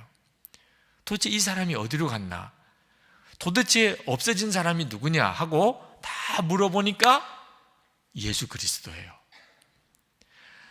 이 지하교회 성도들이 마태복음 28장 20절 말씀을 정말 믿은 거예요. 내가 세상 끝날까지 너희와 항상 함께 있으리라. 그러니까 그들은 모여서 예배 드릴 때 우리가 몇 명 모였나 눈에 보이진 않으시지만 예수님이 같이 계시니까 항상 예수님도 한 분을 더 추가를 한 겁니다. 그래서 너희들이 몇 명 모였나? 예수님까지 포함해서 몇 명 모였다. 비밀 경찰이 아무리 뒤져봐야 한 사람이 모자랄 수밖에요. 제가 그 일화를 읽고 마음에 참 도전을 받았습니다. 정말 그렇게 믿어지는 믿음이어야 하는 거예요. 예수님 나와 함께 계시다. 우리 가운데 계시다. 그러니까 우리가 몇 명 모였나? 그러면 예수님까지 한 사람 더 카운트할 수 있는 이런 믿음이 우리에게 있어야 하는 거예요. 그런데 안타깝게도 많은 성도들에게 예수님이 그렇게 우리와 함께 계시다는 분명한 믿음이 없어요. 예수님이 나와 같이 계시다고 그렇게 믿는 것 같으면서도 실제로는 예수님이 나와 같이 계시다는 것을 전혀 생각하지 못하고 살아요. 이유가 뭘까요? 예수님을 전혀 경험하고 느끼지 못하니까 그런 겁니다. 예수님이 나와 같이 계시다는 것은 막연한 믿음이고 실제로는 전혀 그런 믿음이 없는 거예요. 눈으로 보이지도 않고 귀로 들리지도 않고 실제로 느껴지지도 않는 거죠. 사도 바울처럼 정말 하나님의 사자가 나타나셔서 두려워하지 마라. 너 로마에 분명히 갈 거다. 한 사람도 죽지 않을 거다. 우리도 이렇게 주님이 좀 말씀해 주시면 걱정하겠어요. 어떤 어려운 문제 앞에서도 우리도 담대할 수 있겠죠. 그런데 왜 예수님께서 사도 바울에게는 그렇게 역사하시고 우리들에게는 그렇게 역사를 안 하시는 겁니까? 저는 최근에 왜 우리가 예수님을 모시고 살면서도 예수님의 임재를 누리고 살지 못하는지에 대해서 크게 깨달은 것이 있습니다. 깜짝 놀랐어요. 저는 제가 성령님을 회방하고 성령님을 소멸하면서 산다는 것을 잘 몰랐어요. 저는 주님이 역사를 안 해주시는 것이 안타까웠을 뿐이지 제가 문제가 있다는 것을 전혀 몰랐습니다. 저는 제 기질이 마음속에 분노가 많은 그런 기질인 사람입니다. 사람의 성격을 이렇게 쭉 분석하는 유형으로 보면 저는 분노가 많은 사람이라고 하는 거예요. 제가 겉으로는 분노를 표현하는 일을 굉장히 자제하지만 실제로 제 마음속에는 부글부글 끓습니다. 이것도 못마땅하고 저것도 마음이 안 들고 그게 제 기질이구나. 그걸 제가 나중에서야 알았어요. 그런데 이 속으로 분노하고 화내는 것이 우리 주님이 아무것도 못하시도록 하는 일이라는 것을 깨닫고 얼마나 충격을 받았는지 모릅니다. 제가 마음으로 화를 내는 것 또는 어떤 때는 겉으로 이렇게 화를 내는 것 때문에 영적으로는 완전히 마비 상태에 빠지는 거예요. 설교도 할 수 있어요. 기도도 할 수 있어요. 신방도 할 수 있어요. 그렇지만 성령님은 아무 역사를 안 하시는 거예요. 저 혼자서 그저 열심히 사역을 하는 것뿐이지 주님은 아무 역사를 안 하시는 거예요. 제가 마음에 화내는 거 하나만 가지고도. 여러분, 정말 예수님을 마음에 모시고 산다고 믿는 사람은 화 못 내는 거 아십니까? 어떻게 화를 내요? 한 번은 제가 저보다 나이 어린 어느 사역자와 함께 이야기를 나누다가 그분이 갑자기 막 화를 내는 겁니다. 제가 마음에 충격을 받았어요. 아니 어떻게 이렇게 화를 낼 수가 있나. 제가 굉장한 마음에 자존심도 상하고 그분의 행동이 너무 무리하니까 말이 안 나와요. 그렇다고 해서 같이 싸울 수도 없는 입장이고. 근데 그 일을 겪으면서 제가 깨달았어요. 내가 내 안에 계시는 주님께 그동안 이렇게 하고 살았구나. 예수님께서 진짜 내 마음에 계시다는 것을 내가 정말 믿었다면 어떻게 화를 내요? 여러분 정말 존경하고 또 이렇게 함부로 대하기 어려운 어떤 분을 모시고 있다면 여러분은 틀림없이 여러분의 감정을 극도로 조절할 겁니다. 그죠? 말 한마디도 조심스럽잖아요. 그런데 저는 예수님을 모시고 있다고 하면서도 벌컥벌컥 분노하고 화내고, 이건 완전히 예수님을 무시하는 행동이죠. 제가 실제로 그런 일을 겪어보니까 아무것도 못하겠더라고요. 제 안에 계신 예수님도 그러셨던 거죠. 성도 여러분, 우리는 예수 믿고 엄청난 축복을 받았는데 예수님이 우리 마음에 오신 거예요. 예수님이 우리 마음에 오셨기 때문에 여러분들이 다 오늘 이렇게 예배에 오신 겁니다. 그런데 그 예수님이 얼마나 보배로우신 분인지 여러분이 정말 알아야 합니다. 여러분이 만약에 어느 여행을 갈 때 회계를 맡아서 그 여행 경비를 전부 여러분이 맡았다고 해봅시다. 그러면 그 정말 신경이 쓰이는 일이에요. 식당에 가서 밥을 먹어도 항상 돈 있는 가방 의식이 되고, 어디 구경을 가도 구경이 제대로 집중이 안 된다니까, 돈 때문에 이거 잊어버릴까 봐. 이거 잃어버리면 모두 다 꼼짝을 못 하는 거거든요. 돈이 그 정도라면 내 안에 계시는 예수님은 말할 수 없이 귀중한 보배이시거든요. 여러분이 예수님이 여러분 마음에 오셨다는 축복만 생각하지 말고 예수님이 여러분에 오신 그 축복의 보배 같은 그 축복을 지킬 줄 알아야 돼요. 고린도후서 4장 7절에 우리가 이 보배를 질그릇에 가졌으니 이는 심히 큰 능력은 하나님께 있고 우리에게 있지 아니함을 알게 하려 함이라. 예수님이 우리 마음에 계신 것을 보배가 질그릇에 있다고 표현을 했습니다. 근데 이것을 마귀가 너무 잘 알아요. 성도들은 아무것도 아니지만 그 성도들 안에 예수님이 오신 것 때문에 마귀는 골치 아픈 거예요. 그래서 마귀가 우리들의 돈을 뺏어가고 건강을 뺏어가는 게 목적이 아니고, 진짜 마귀가 가지는 목적은 우리가 우리 안에 오신 예수님을 느끼지 못하게 만들려고 하는 겁니다. 내 안에 예수님이 오신 것을 전혀 의식하지 못하게 만들려고 하는 거예요. 그렇게만 해놓으면 그 다음부터는 마귀가 마음대로 장난할 수 있기 때문에. 그래서 마귀가 우리에게 예수님의 임재하심과 완전히 동떨어진 삶을 살도록 우리를 충동합니다.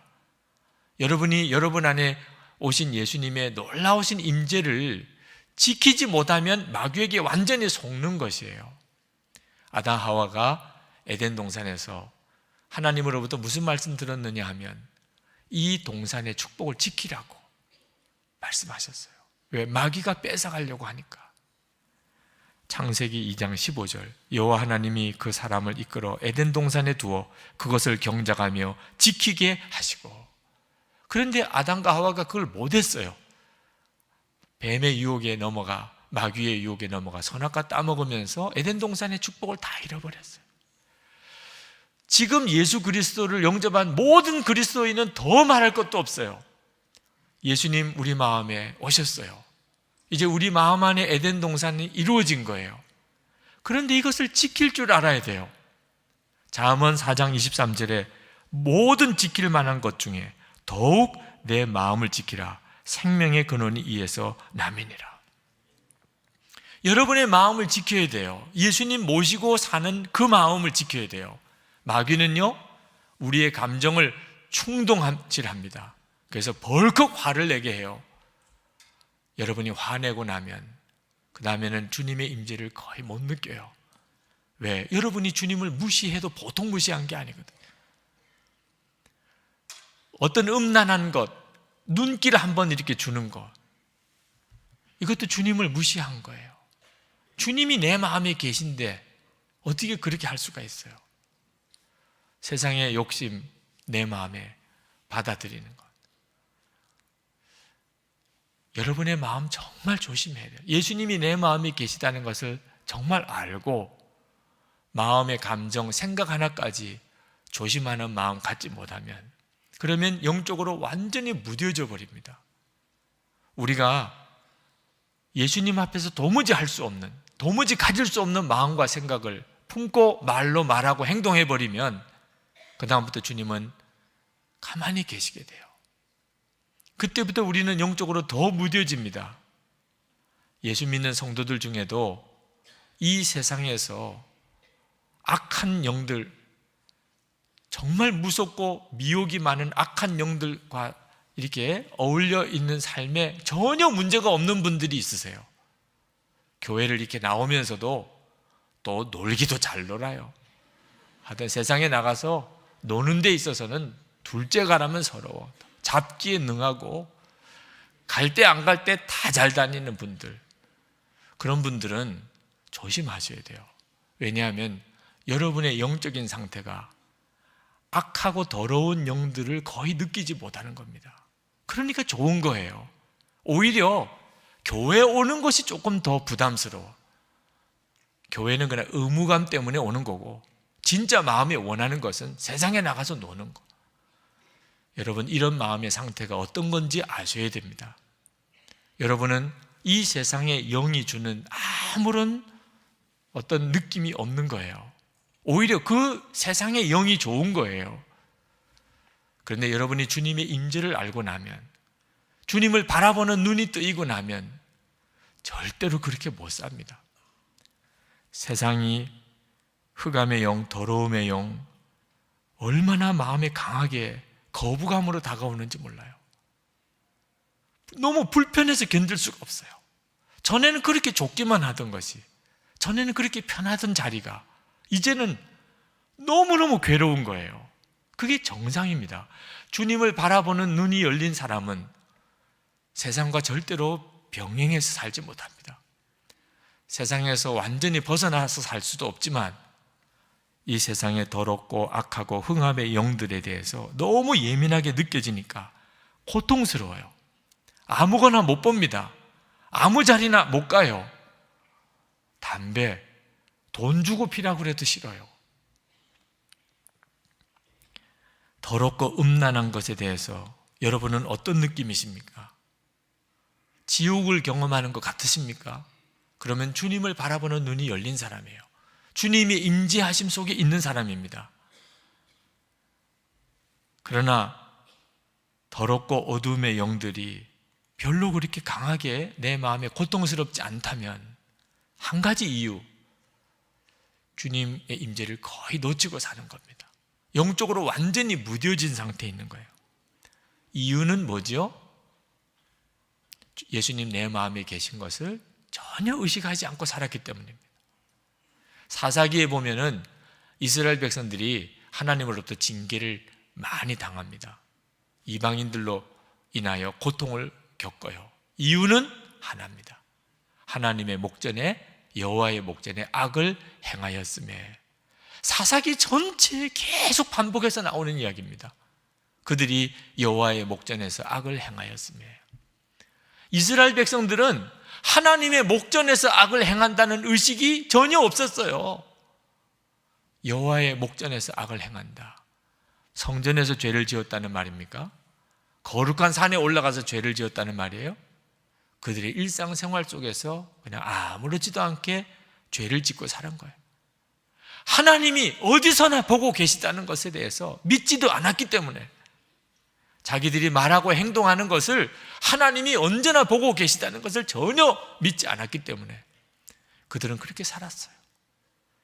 자기들이 여호와 앞에서 그 목전에서 죄를 짓는다는 의식이 없었기 때문에 계속해서 징계를 받고 산 겁니다. 다윗이 우리아의 아내 밧세바가 목욕하는 걸 보고 그만 유혹을 받아 밧세바와 간음하고 충신 우리아는 오히려 전쟁터에서 죽게 했습니다. 끔찍한 죄를 지었죠. 그때 나단 선지자가 사무엘하 12장 10절에 다윗에게 이런 말을 합니다. 이제 내가 나를 업신여기고 햇사람 우리아의 아내를 빼앗아 내 아내로 삼았은즉 칼이 내 집에서 영원토록 떠나지 아니하리라. 다윗이 기절초풍했을 거예요. 자기가 밧세바를 보고 마음의 유혹을 받고 간음하고 그리고 우리아를 어떻든지 죽여야 자기 죄가 덮어지겠으니 아무도 몰래 우리아를 죽게 내버려 둔 일이 하나님을 업신여긴다 생각도 못했어요. 하나님을 업신여기라 그러면 다윗은 죽으면 죽었지 그렇게 못할 사람입니다. 그렇지만 그런 죄 지은 것이 하나님을 업신여긴 일이라는 것은 몰랐기 때문에 그가 그렇게 한 거죠. 그런 죄라는 것을 깨닫고 다윗은 정말 무너진 거예요. 내가 하나님을 업신여겼구나. 제가 목사가 되고도 이 화내는 거 하나 다스리지 못하고 벌컥벌컥 마음으로 품기도 하고 겉으로 드러내기도 했던 이게 얼마나 부끄러운 일인지, 부끄러운 정도가 아니고 완전히 예수님을 무시한 거죠. 그러고도 우리는 주님의 임재가 느껴지지 않는다 이런 소리를 하고 사는 거예요. 만일 대통령께서 오늘 이 예배당에 오셔서 같이 예배를 드린다면 아마 여러분들은 오늘 하루 종일 아유 대통령 보았네, 내가 대통령을 다 봤어 예배 드리면서 아마 의식이 되니까 그랬겠죠. 김연아 선수가 오늘 오면 어땠을까요? 아마 난리도 아니겠죠. 핸드폰 들고 다 사진 찍고 막 그래. 그리고 또 이야기할 겁니다. 내가 김연아 실물로 봤다고 오늘 우리 교회에서 같이 예배 드렸노라고 그럴 거예요. 근데 예수님이 이 자리에 오시면 어떨까요? 우리가 다 주님 앞에 경배하게 될 겁니다. 예수님이 우리 가운데 오신다면 대통령이 오시는 것과 김연아 양이 오는 것과 다르죠. 그분은 우리의 경배의 대상이죠. 그러나 예수님은 항상 우리 안에 계시잖아요. 그런데도 어째서 우리는 내 마음에 계신 예수님을 경외하는 마음으로는 안 사는 겁니까? 화는 어째 그리 잘 내는 거예요? 어째 그렇게 마음의 생각은 함부로 갖는 거예요? 말은 어떻게 그렇게 쉽게 해요? 농담이 어떻게 이렇게 쉽게 나와요? 예수님 내 마음에 계신 이 엄청난 축복을 내가 받고도 실제로는 믿지 않으니까. 그러니까 주님은 아무 역사를 못 하시는 거죠. 우리가 항상 예수님을 바라보며 마음조차도 주님이 원하시는 마음을 품게 되면 주님은 역사하기 시작합니다. 놀랍게 역사하세요. 요셉이 그랬잖아요. 요셉은 보디발의 아내, 주인 아내의 유혹을 받을 때도 그는 하나님을 의식했어요. 내가 어찌 큰 악을 행하여 하나님께 죄를 지으리까? 바로 그것이 하나님의 마음에 들었잖아요.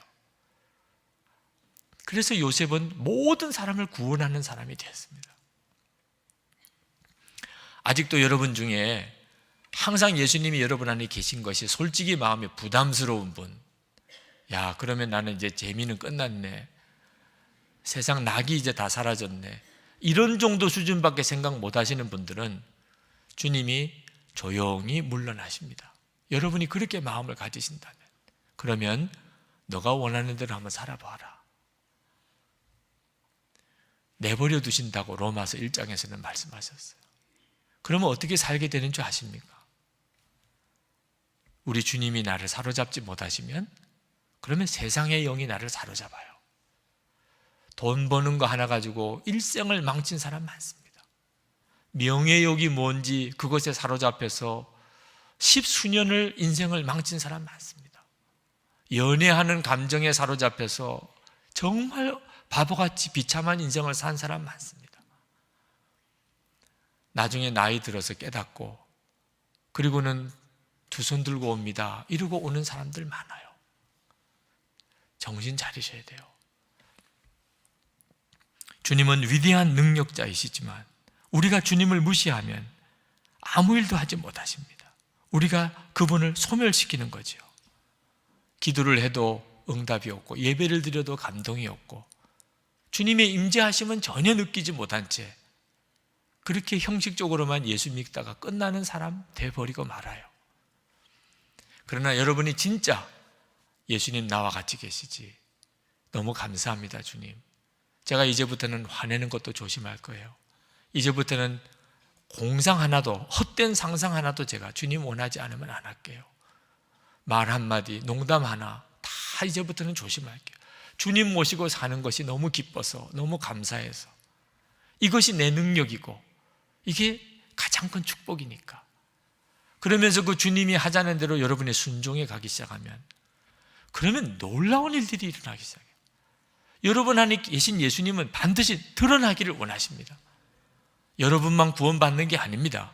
여러분 주변에 있는 사람들이 다 구원받아요. 가족, 일가, 친척, 여러분의 직장 동료, 여러분 학교에 있는 모든 사람들 다 구원받아요. 교회는 나라를 건지는 교회가 돼요. 이번 장로님들과 일본 수련회를 지난 주간 다녀왔습니다. 지난 3월 1일 월요일 저녁에 일본 후지산 자락에 있는 리프레시 센터에서 형제교회와 함께 구입한 그 기도원에서 우리 장로님들과 함께 집회를 했습니다. 장로 수련회 떠날 때 주께서 마음에 큰 일을 행하리라 하는 마음을 주셨어요. 이번에는 주님이 정말 우리 장로님들과 함께 큰 은혜를 받게 해주시려는 모양이다. 그런데 주님이 또 마음에 주시기를, 내 생각과 내 생각은 다르다. 내가 어떻게 해보려고 하는 마음 가지면 안 되는 거구나. 주님의 계획대로 하시려는 게 있는 모양이구나. 그래서 주님의 계획에 전적으로 맡기기로 했습니다. 주님이 큰 일을 행하시겠다고 하시니까 제가 장로님들에게 오늘 저녁에 좀 휴지를 좀 준비해 주세요. 은혜를 주시면 눈물 콧물 흐르는 역사가 일어날 텐데 그거 준비가 안 되면 그것도 또 은혜 받는데 장애가 되니, 너무 많이 준비하신 거 있죠, 휴지통. 근데 그 휴지가 저를 위해 필요한 것인 줄은 저는 몰랐어요. 저녁 집회가 열리면서 예수님, 우리와 함께 계시는 그 예수님을 바라보시자. 우리도 예수님 안에 거하도록 오늘 우리 자신을 주님께 맡깁시다. 오직 예수님만 바라보십시다. 오늘 저녁에 역사하실 분은 예수님입니다. 내 생각은 내 생각과 다르다. 그래서 저도 어떻게 제 임의로 수련회를 진행하려고 오늘 저녁에 하지 않겠습니다. 우리가 오직 더 예수님을 바라봅시다. 그동안의 제 실패의 사례도 고백하고 우리가 정말 예수님을 바라보아야 되는 것에 대해서 말씀으로 도전한 후에, 그리고 이제 주님이 역사하실 수 있는 기도 시간을 가졌습니다. 우리가 다 예수님 우리 가운데 오시옵소서, 우리가 예수님 안에 거하겠습니다. 그렇게 기도하자고 통성기도를 시작을 했는데도 영적으로 답답함을 느꼈습니다.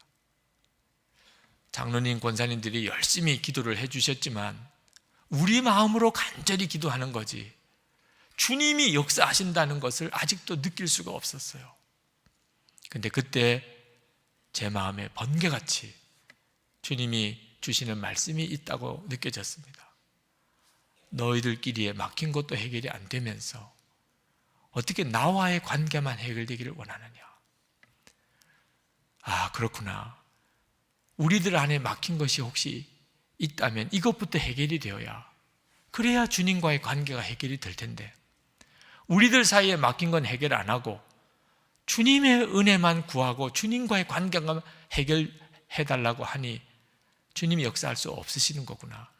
그래서 찬양을 부르면서 기도를 마무리하고, 그리고는 장로님, 권사님들에게 혹시 마음에 오늘 여기 이 자리에 있는 사람만이라도 마음에 맺힌 사람이 있으면, 미워한 사람이 있으면 찾아가서 회개하고 용서를 구하고 사랑한다고 고백하는 시간을 가지십시다.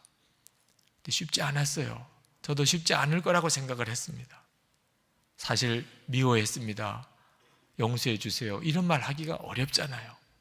우리는 보통 마음에는 상처가 있고 미워해도 겉으로는 표현 안 하고 살거든요.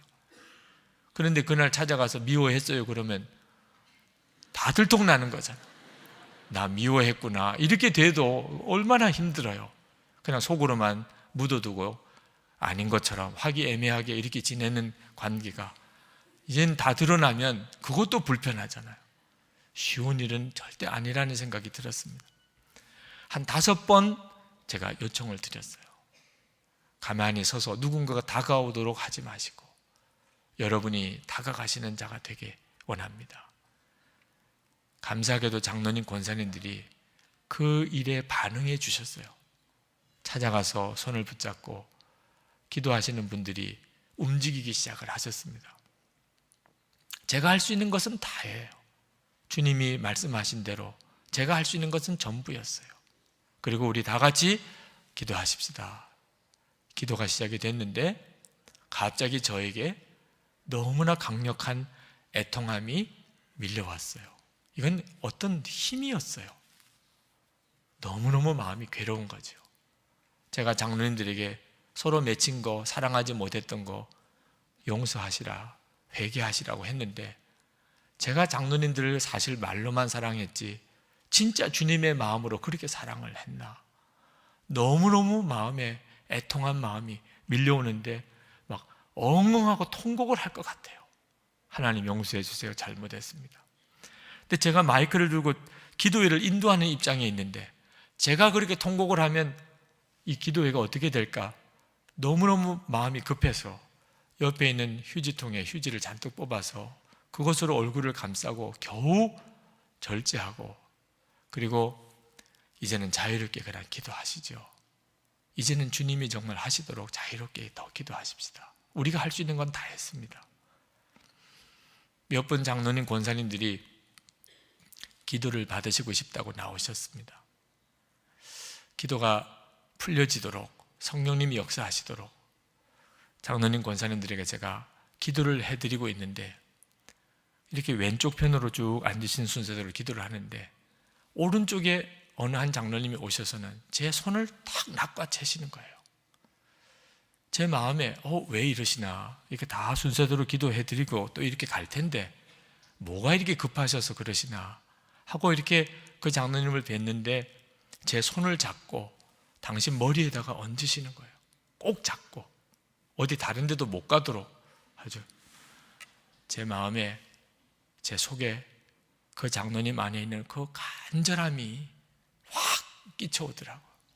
너무너무 간절한, 살아계신 주님, 지금도 함께 계신 그 주님, 그 주님을 갈망하는 그 장로님의 간절함, 순서대로 기다리기도 도무지 견딜 수가 없어서 제 손을 강제로 당신 머리에다가 얹으시고 기도해달라고 구하시는 그 장로님.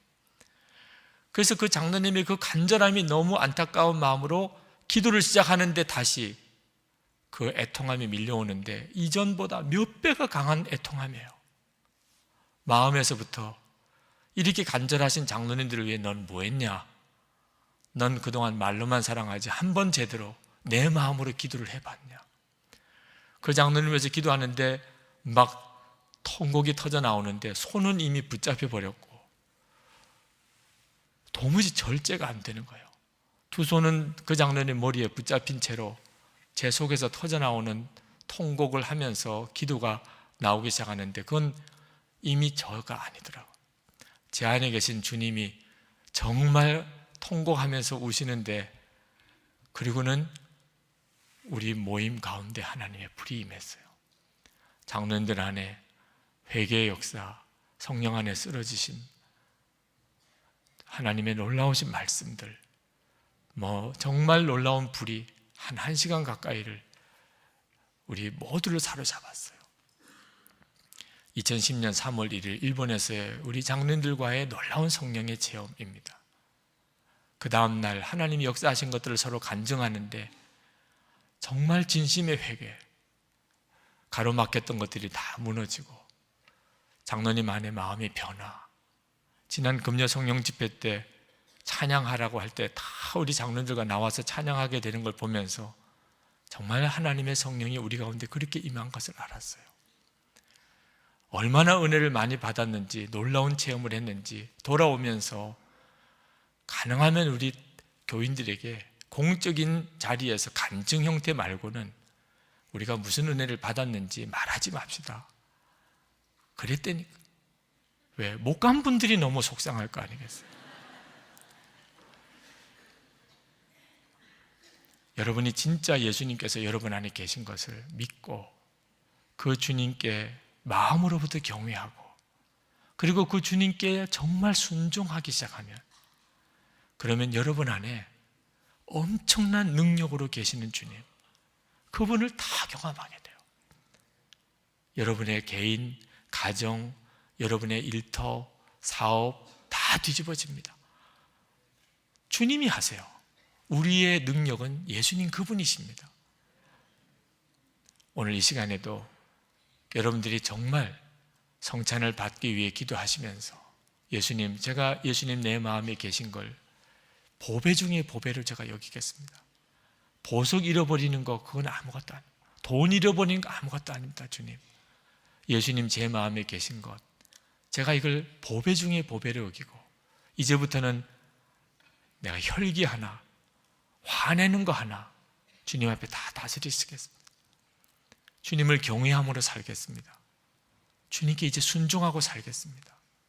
저를 통해 주의 일을 하시옵소서.